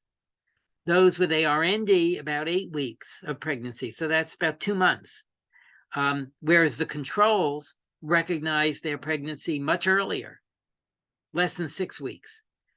And again, it's just 8 weeks. You have 2 months where there could be, you know, maybe there's something going on. So I always talk about, you know, I would never ask somebody, did you drink while you were pregnant? That would not be my approach. My approach would be things like, you know, lots of us celebrate things in our lives. We celebrate birthdays, we celebrate anniversaries, holidays, vacations, weddings, engagement parties, New Year's, Christmas. And when we celebrate in our society, a big part of celebration is often having a few drinks. So if you can think back to the 3 or 4 months before you became pregnant, what were you celebrating? Because so many people identified their pregnancy as starting when they found out they were pregnant. And that helps normalize it a little bit. This is not you have a problem with this. This is, you know, but that helps us understand how we can help you and your family best. But again, recognizing that what Phil found was that those who gave birth to children with an FASD recognized their pregnancies later. And then this just goes along with that statistic I had from Hawaii, that this was 2018 data, but there's so much focus and funding for opiate addiction. And it's great that there's funding for opiate addiction. But if you look at, RX pain reliever misuse, 2.9 million people, this was back in 2018. And you look at alcohol, past month, 139, almost 140 million. Of course, alcohol is much more commonly used than any of these other drugs. And alcohol, we have our department in Pennsylvania is called Drug and Alcohol. And I keep on telling them that they need to change their name to Alcohol and Other Drugs. Because when you hear alcohol, drug and alcohol, people think alcohol is not a drug. It's not the same. It's not as problematic. And it doesn't mean that other drugs are fine to use during pregnancy. But again, it's the legal drug that causes the most serious neurobehavioral effects. And then during the pandemic, there was a 54% increase in national sales of alcohol just in that first week, in the first month of the pandemic, and a 262% increase in online sales of alcohol. So as I said before, I think that, the concern is what effect that's going to have. What effect that's going to have in terms of FASD, because again, there was all these things about having Zoom happy hours, and especially during the pandemic, your kids are home all day, they're driving you crazy, just have a break and have some mommy juice, which is alcohol. And that mommy juice is one of the things that was sold nationally. So I just think that we need to be aware that even if we're talking about 1 in 20, I think we're going to see a higher prevalence. There are promising practices for the prevention of alcohol-exposed pregnancies. So Choices was a CDC-funded project for non-pregnant women at risk of an alcohol-exposed pregnancy. So these are women who are not pregnant, but drinking at risk levels. And it was, the focus was on helping them increase their effective contraception, reduce their drinking to lower risk levels, or both. By having 4 motivational interviewing sessions and 1 family planning session. And what the research showed was that it was effective with about 2/3 of the women with whom it was used. Very good, very, very good program, could be integrated into any setting. We, worked on at the FASD Center for Excellence when we had funding, is seeing if it could be integrated into substance use treatment programs, and it could.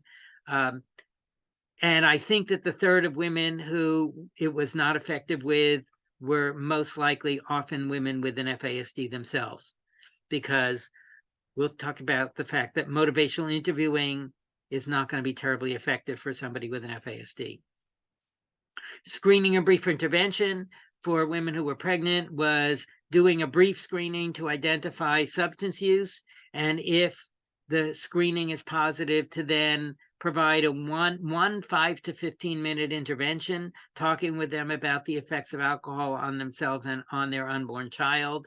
And what we found is in implementing that in WIC programs and Healthy Start programs, that 93% of the women who went through this either cut down or stopped drinking during the rest of their pregnancy. And the 3rd is the Parent-Child Assistance, or PCAP program, which is a 3-year case management model for women at highest risk, developed at the University of Washington. It's a much more intensive program where it's not a treatment program, but it's a prevention program, helping women get into treatment. These are women who have often given birth to multiple children with an FASD. And what they found is that during the program and in follow-up, the majority of these women either did not get pregnant again or did not use during their ensuing pregnancies. All of these are incredibly cost-effective. So anything that includes alcohol can be harmful. People say, well, gee, I just drink, pina coladas and they have fruit in them, so they've got to be healthy. Or I just drink those wine spritzers or things, or lava flows. Those are really good, right? They have fruit in them. They've got to be good. It's anything that includes alcohol. And I really like this study that was done by Keskudis and Graves, because they interviewed 321 women who were pregnant. These were not women with alcoholism, but women who were pregnant. And they gave them different sizes of drinks and asked them to estimate the size of their drinks. And what these women thought was one standard drink of hard liquor was actually 6 standard drinks.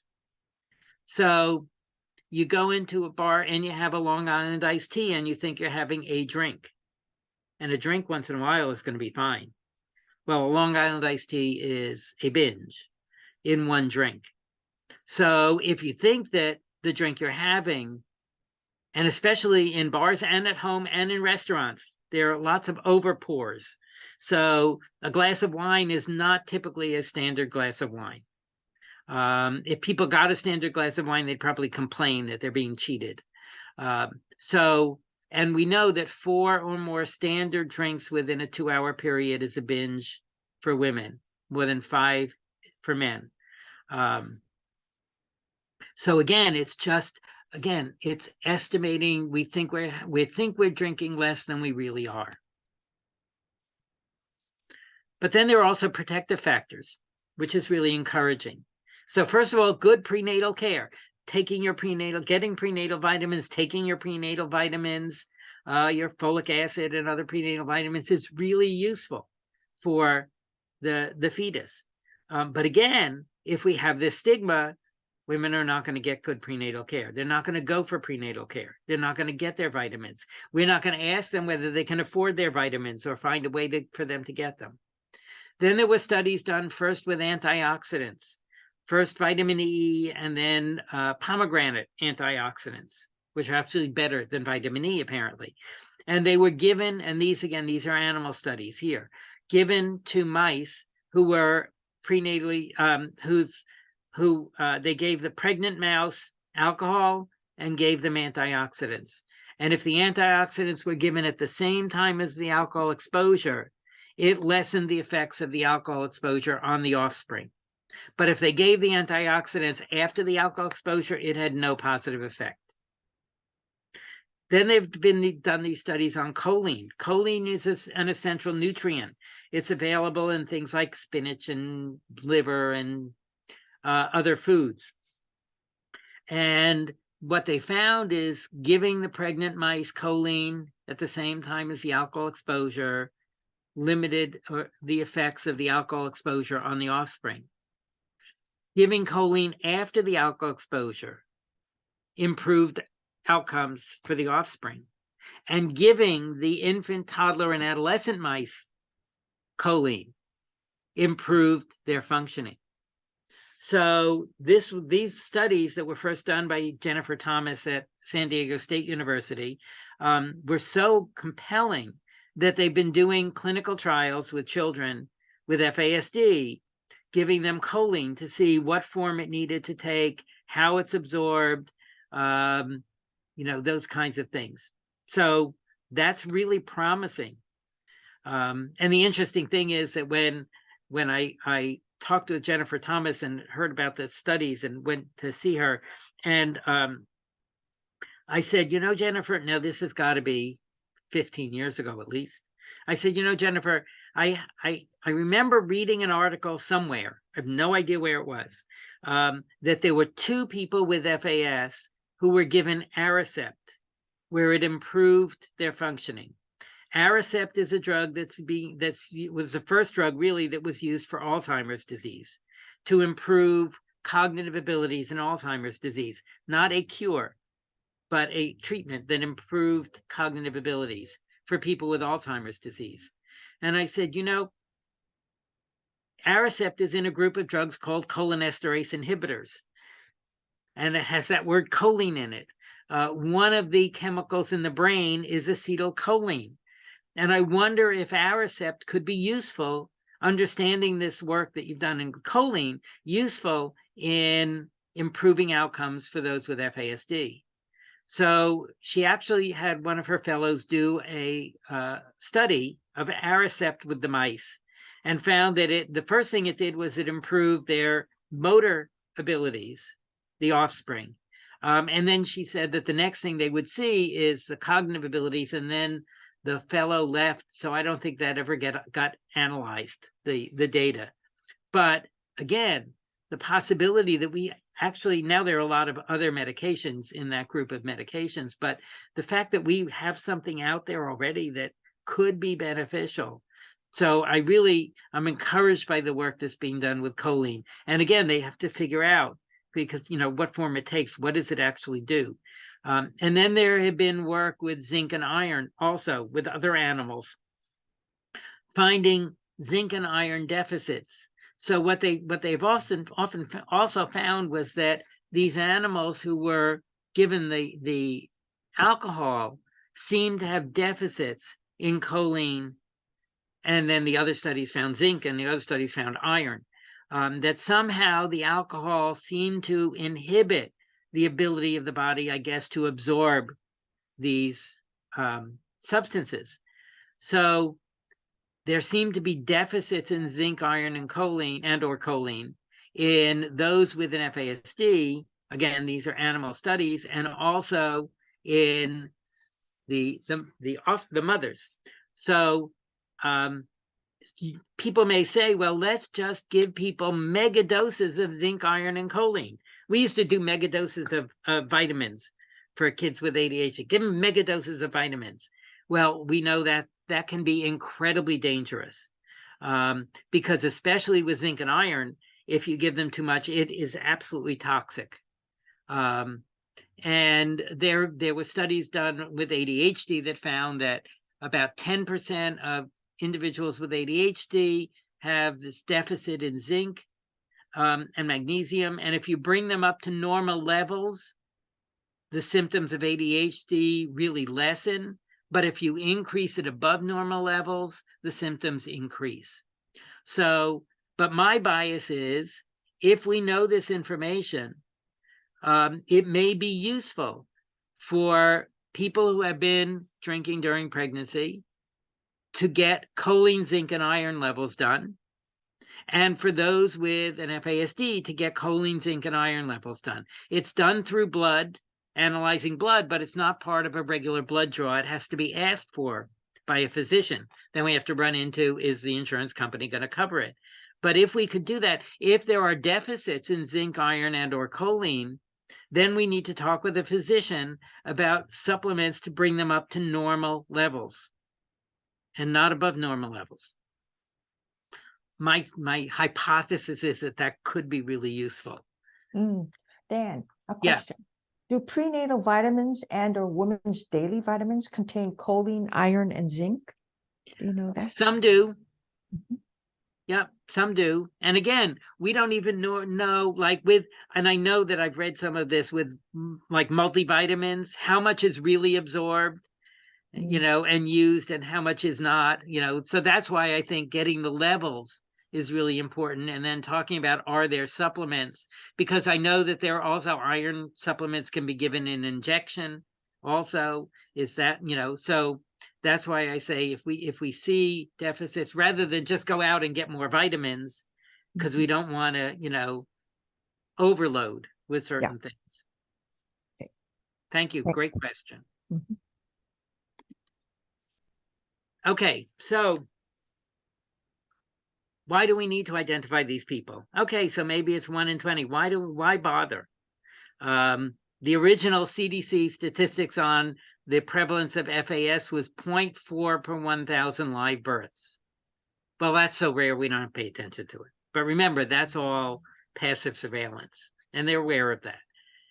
But if we don't identify them, then they tend often to be moved around a lot as kids, either within the family or outside the family, from place to place to place to place.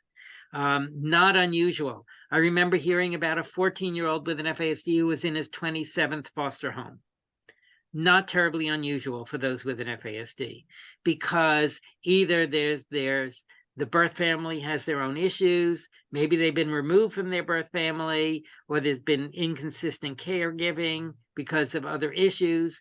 Then they're placed maybe in kinship care, maybe they're placed with grandparents, and then the grandparents can't handle the behavior as they get older. Then they go into foster care, and maybe they're in 4, 5, or 6 foster homes. That's typical in FASD. And again, it is a spectrum. Not everybody is exactly the same. They often experience repeated abuse and trauma for a number of reasons. One is they don't recognize danger and fear. And on Thursday, we'll talk about why. So as kids, they tend to have no strain or anxiety. As adolescents and adults, they put themselves in dangerous situations because they don't recognize the danger. They are easy marks for abuse and trauma. And I'll talk about easy marks for physical abuse because of their behaviors. They're high risk for physical abuse. They're at high risk for emotional abuse, and they're at high risk for sexual abuse. And that study that I talked about, the Lay of the Land study, where they did their adverse childhood experiences for these adults, I believe, if I'm right, 41% of them said that they had been sexually abused. They fail in our typical approaches. So they're going to fail with typical trauma treatment, which is based on cognitive behavioral therapy. They don't understand why they keep failing, so they think they're bad or stupid. And they are at very high risk of ending up repeatedly homeless, repeatedly in jail, or dead if we don't identify them.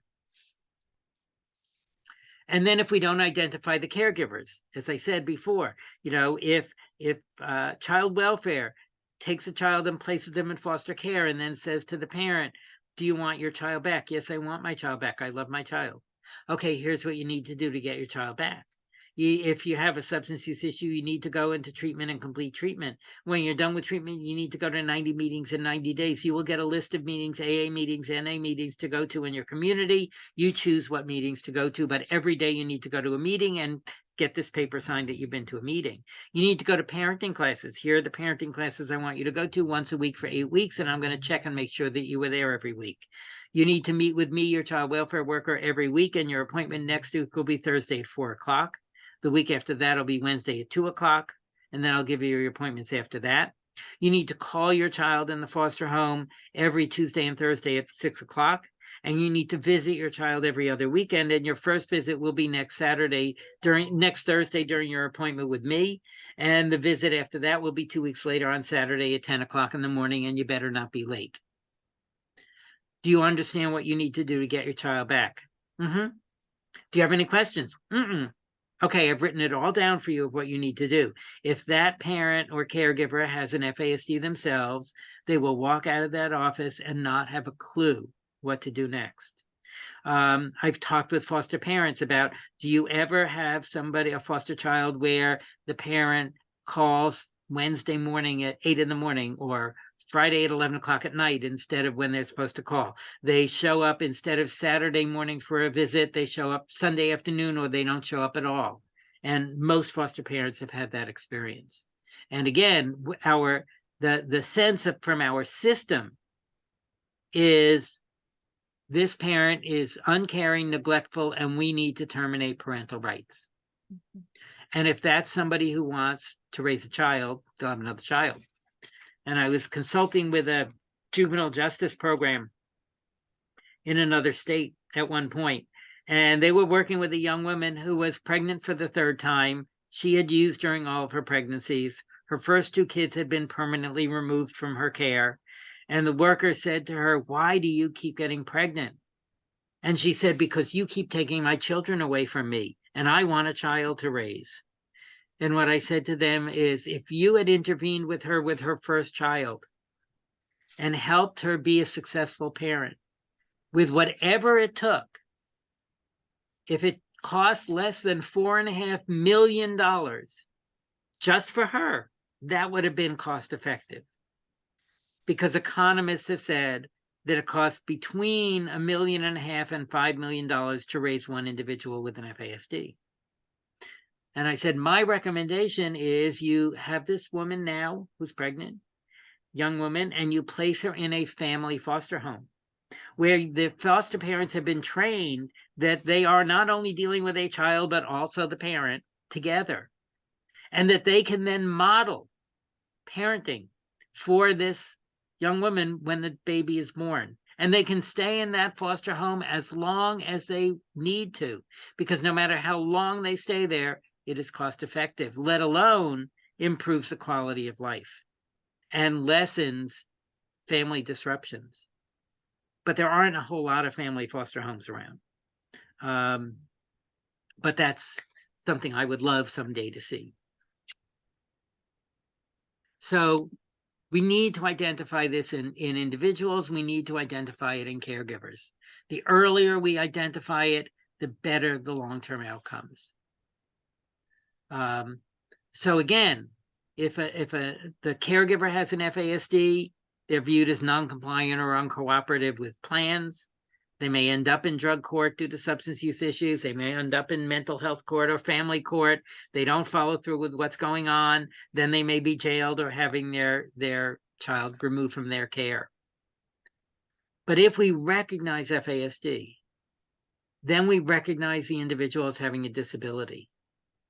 And we say, oh, okay, we recognize them as having a disability. And once we can do that, then it helps. Ann Streisguth, in a study that she did with for the CDC back in the 1990s, found that kids who had a diagnosis or definition of a disability and were diagnosed before the age of 6 did much better in terms of long-term outcomes. So if we recognize them as having a disability, then we can look at their behavior differently and our responses differently. So it can reduce some of our frustration and anger if we recognize that their behavior is due to how their brain is processing information. So we've told them this thing 4 times and they still not doing it. We've given them 3 instructions and they still haven't done it. We keep telling them every day, go brush your teeth, get in your pajamas, get ready for bed. And we find them playing in their room and they haven't done any of those things. And it gets really, really frustrating. But if we recognize, oh yeah, that's because I gave them 3 directions at once. Oh yeah, got to do one at a time. It can reduce some of our frustration and anger. We can decrease the risk of abuse and trauma if we recognize that they don't recognize danger or fear. So the idea of you get beaten up by that person, you'll know not to go back to them, is not something that will work. So natural consequences is not something that's going to work with them. We can modify what we do and maybe question some of the diagnoses that they've gotten.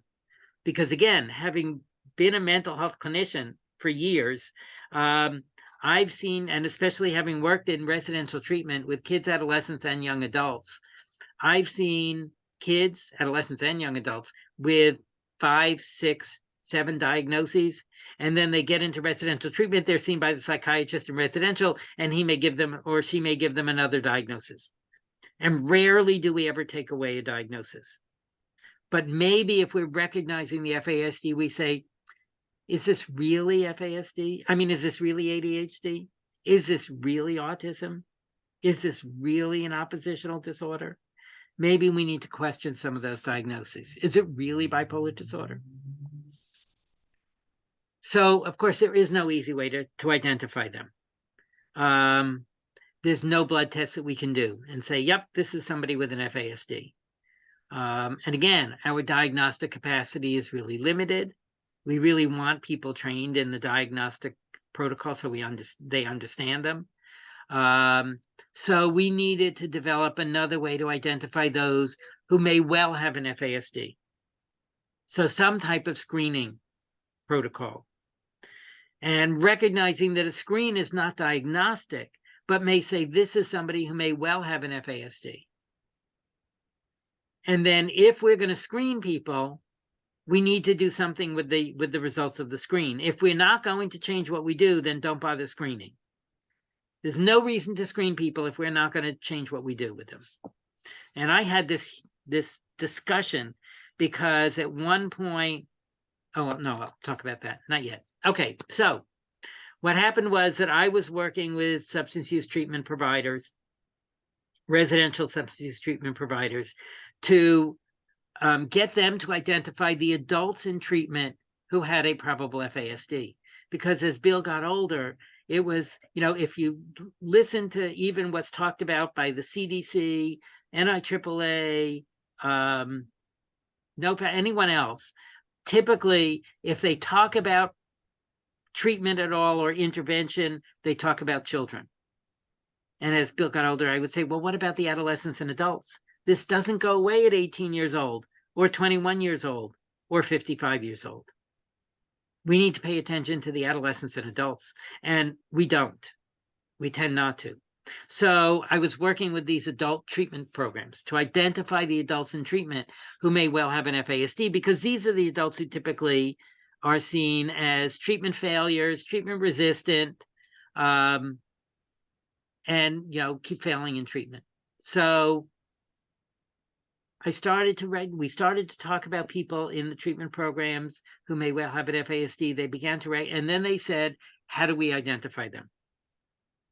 So I called my colleague and friend Therese Grant at the University of Washington, who developed the Parent-Child Assistance Program, the PCAP program, and went out there, and Therese and Nancy Whitney, who was at the time a supervisor in the PCAP program, and I developed the life history screen to identify older adolescents and adults who may well have an FASD.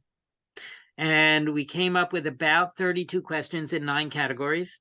And the way we came up with the questions for the screen was by looking at individuals who had a confirmed or highly suspected FASD themselves, meaning that they had confirmation of prenatal exposure, and those who had no history of prenatal exposure themselves. And we looked at the statistically significant difference in response to certain questions. So we came up with these questions. And the idea of the screen was that it needs to be given to everybody, and that how the questions are asked is really important in terms of what response you get. So over the years since we developed this, I've been asked, I don't know how many times, can I get a copy of the screen? No. Is the screen published? Is it screen online? No. Can we get a copy of it? No. Does it cost money to do the screen? No. But you need to be trained, because it's not a screen like the Conners scales are for kids in terms of ADHD, or other scales where you just give it to the person to complete, or you read it, or you put it on a computer and have the person sit in front of the computer and answer the questions. You need to understand, if you are using this screen with people who have a probable FASD, these questions need to be explained, and we need to check true understanding.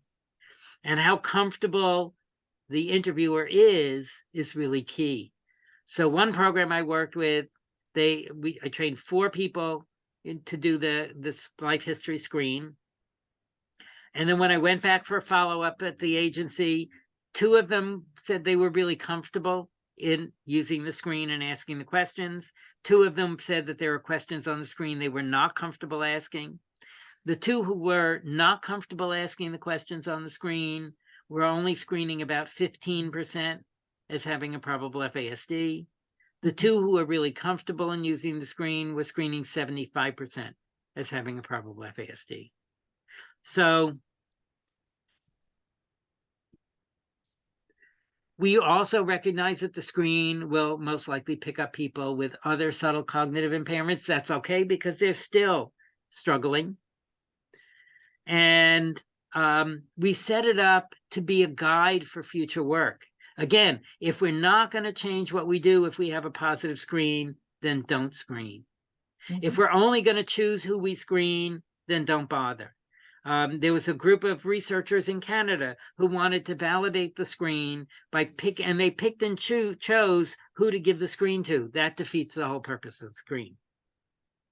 And there was somebody else who wrote a protocol for trying to get a grant to validate the screen.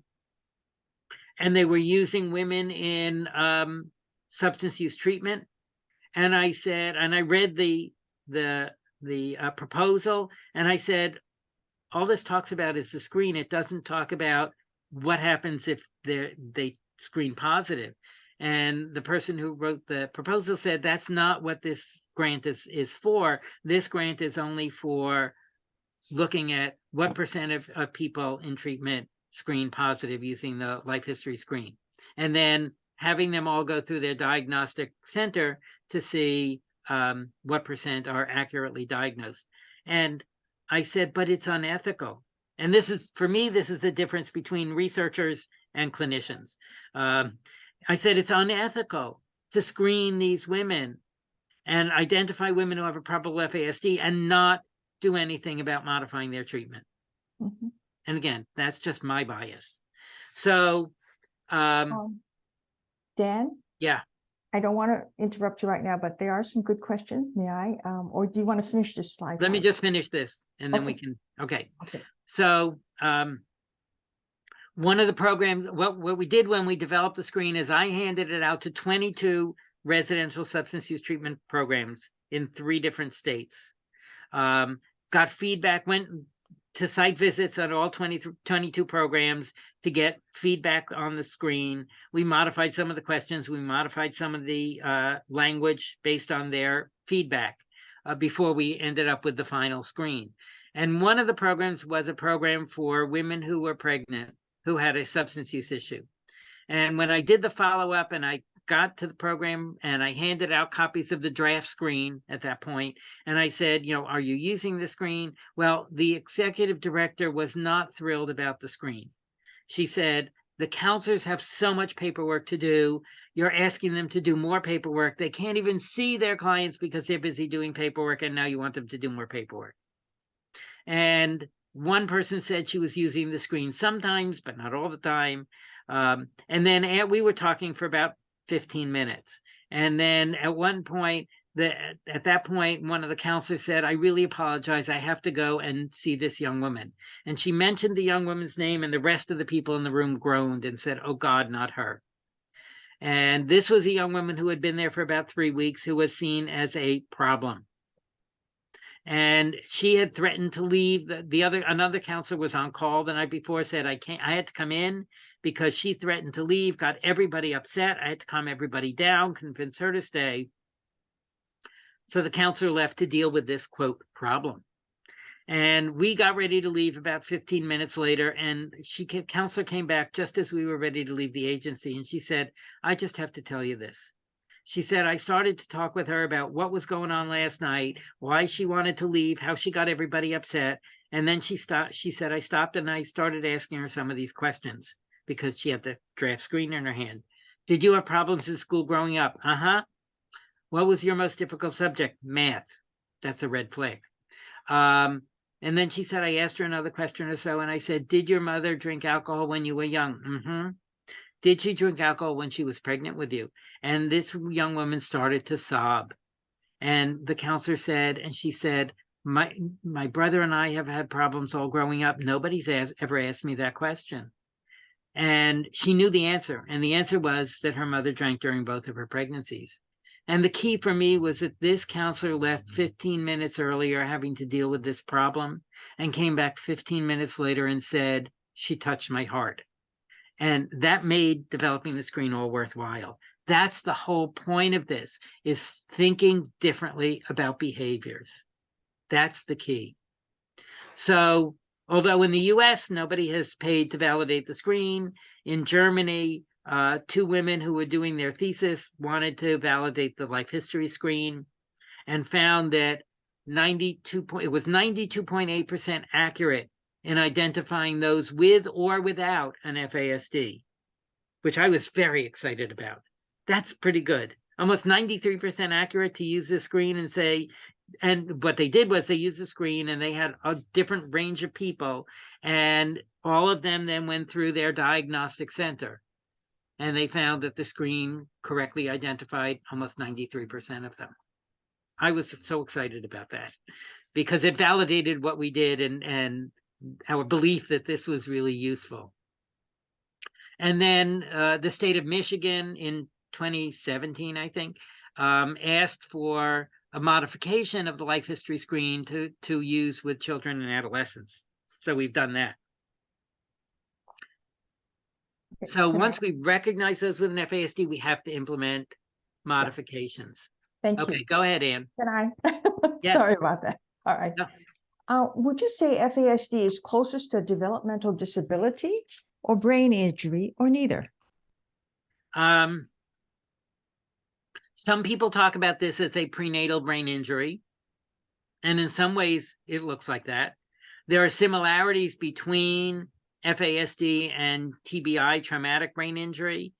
The similarities, I believe, are similar damage in certain structures of the brain, but there are some differences also, because in traumatic brain injury, there's a life before the injury, and also the injury is often in surface structures of the brain, and in FASD, it's really before birth, and it is there are internal structures, interior structures of the brain that are also damaged. So I think it is a brain injury. It is also a developmental disability. And if we look at the federal definition of developmental disability, it has nothing to do with IQ. What some states have done, what many states have done, is taken the federal definition of developmental disability and added IQ under 70 as an eligibility criteria. That's not in the federal definition, but it is absolutely a developmental disability if you leave out IQ, which I think we need to do. So, if we followed the federal definition of developmental disability, people with FASD absolutely fit as having a developmental disability. Right. Thanks. Someone also wrote that you mentioned earlier the Vineland as a possible screen to some extent. What do you think? The what? The Vineland. Oh, I don't think it's a screening per se, because it's not going to necessarily pick up FASD as opposed to other things. Dysfunction. Yeah, other dysfunctions. But I think it's helpful in terms of identifying how are they functioning in these areas. Okay, great. Final, another question about the screening. Is the screening done at one time or broken down into smaller segments to decrease the possibility of the individual becoming overwhelmed? Depends on the individual, depends on the situation. That's, what we're doing with this project. And that's what Salvation Army and Lanakila Pacific are going to be doing, is utilizing the life history screen and modifications. So it really depends. What I always say is once people get really comfortable in using the screen, it becomes part of a discussion, because one of the things that's so important is really encouraging honest responses. And it may be that there are some questions that are not asked right at the beginning, but go back, a week or two later and ask the questions, or ask them again when somebody's established a good trusting relationship. So it's not the kind of thing where, here it is, you have to complete it within an hour. You have to complete, you have to check all these things off right within the first hour. It really is much more flexible than that. Thank you. Lydia, I think there's someone with a raised hand and I don't see him. Can you see that person, and they might have a question for Dan? It seems to be, it's Brenda Afoa. Yeah. Can she unmute herself?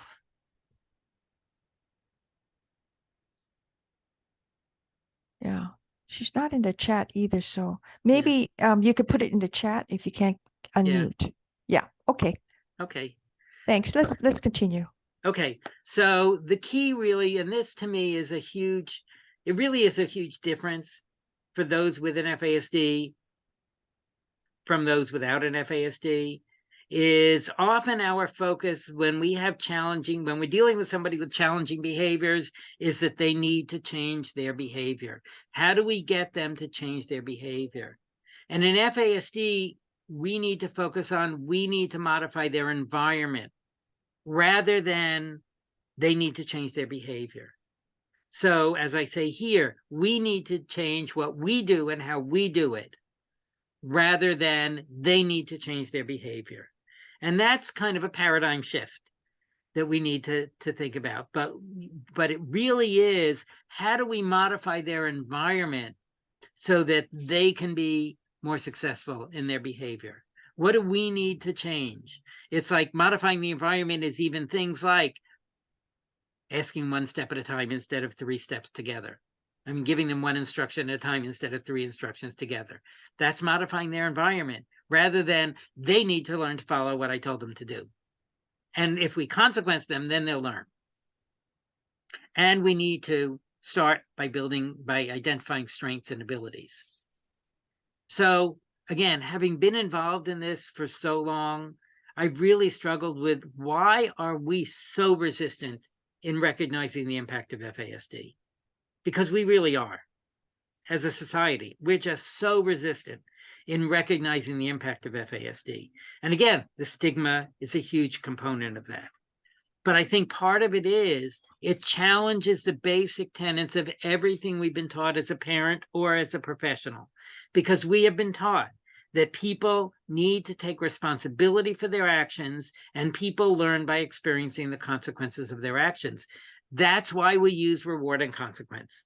And although that works with a lot of people, it doesn't work with a lot of people with an FASD.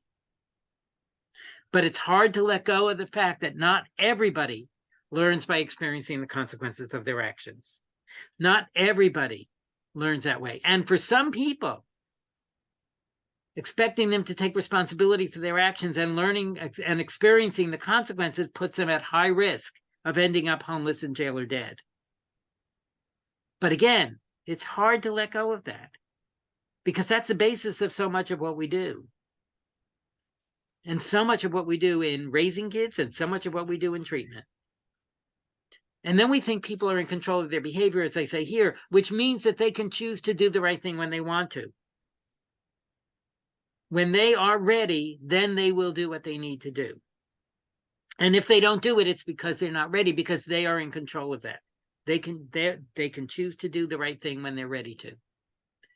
They know what the right thing is, they can choose to do it. So when somebody is back in treatment for the 3rd time, it's like, obviously they're not ready. When they are ready, like when they're ready for, if it's substance use treatment, when they're ready for sobriety, then they will respond to our treatment. We also think if we do things with them or for them, that we're just fostering dependency, we're enabling, and that's a bad thing.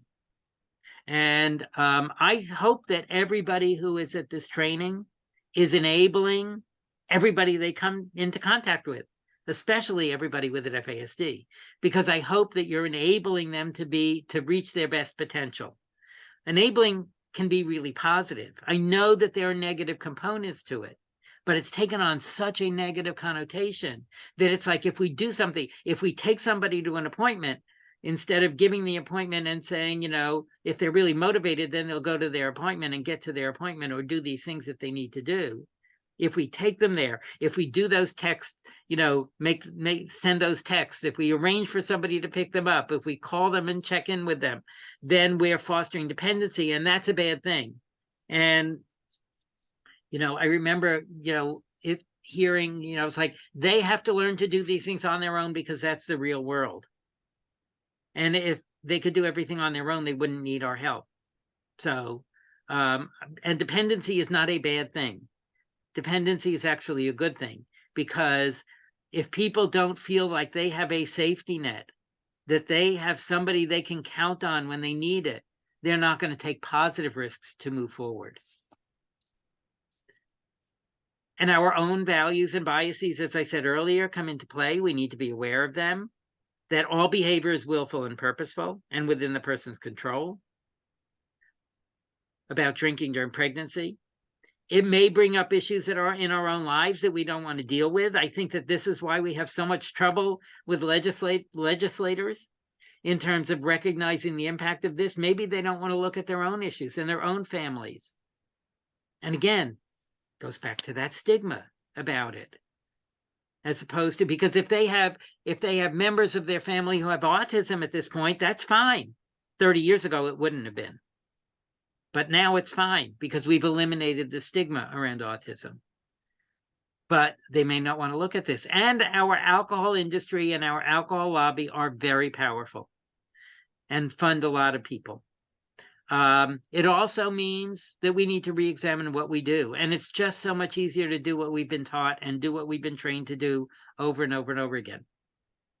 So we've been trained in cognitive behavioral therapy, we use cognitive behavioral therapy. We've been trained in trauma-focused cognitive behavioral therapy, we use that. We use motivational interviewing, we use talk therapy, whatever it is. This is what we've been trained to do. This is what works. This is an evidence-based practice. And you know there's no evidence-based practice that works with everybody.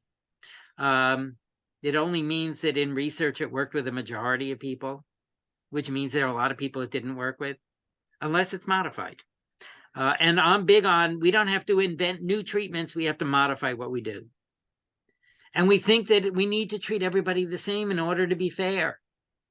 And the fact is that it is so much easier to treat everybody the same.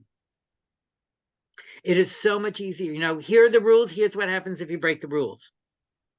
But I'll tell you that everybody is dealing with different issues. And if we treat everybody the same, we're not being fair. Because being fair means we're treating everybody, whether it's in your family or in as a professional, we're treating everybody based on what they need and helping them reach their best potential.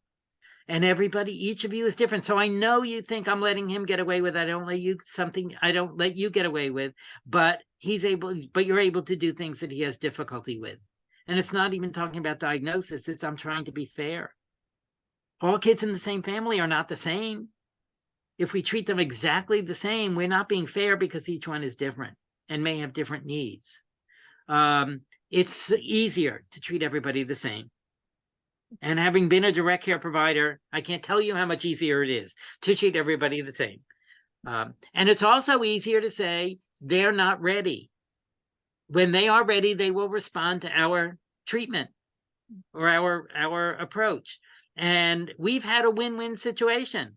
If somebody does really well, it's because we have a really good program. And if somebody doesn't do well, it's because they're not motivated.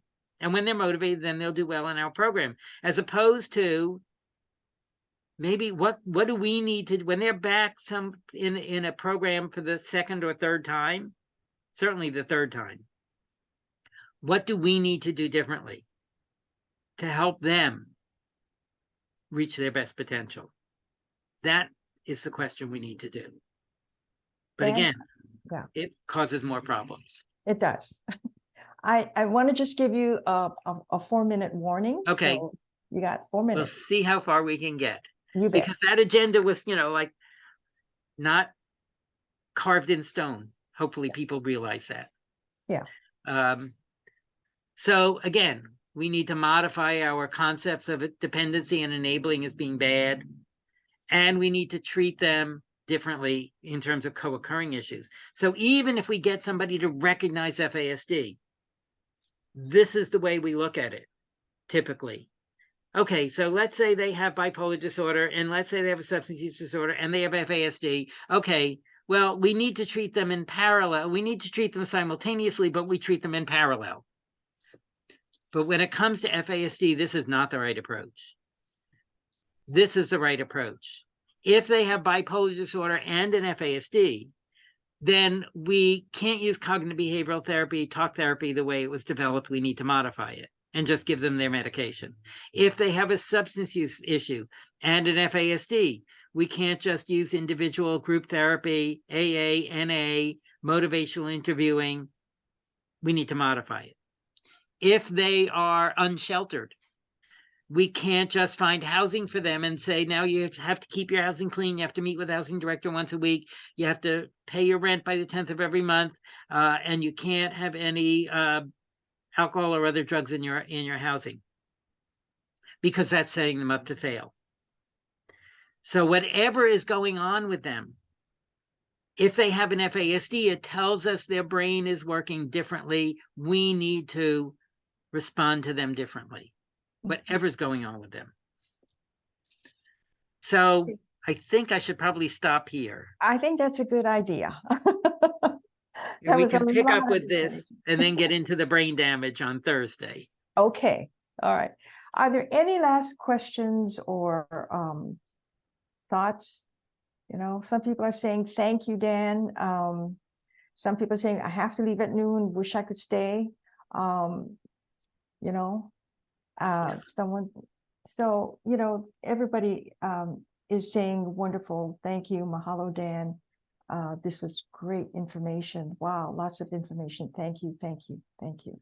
Yeah, I hope it's helpful for people. I hope it does get Yeah. people to think. I mean, if people have more questions when they leave than they had when they came in, then I'm doing a good job. Yep. And so the next time we'll meet will be at 9 o'clock on Thursday morning.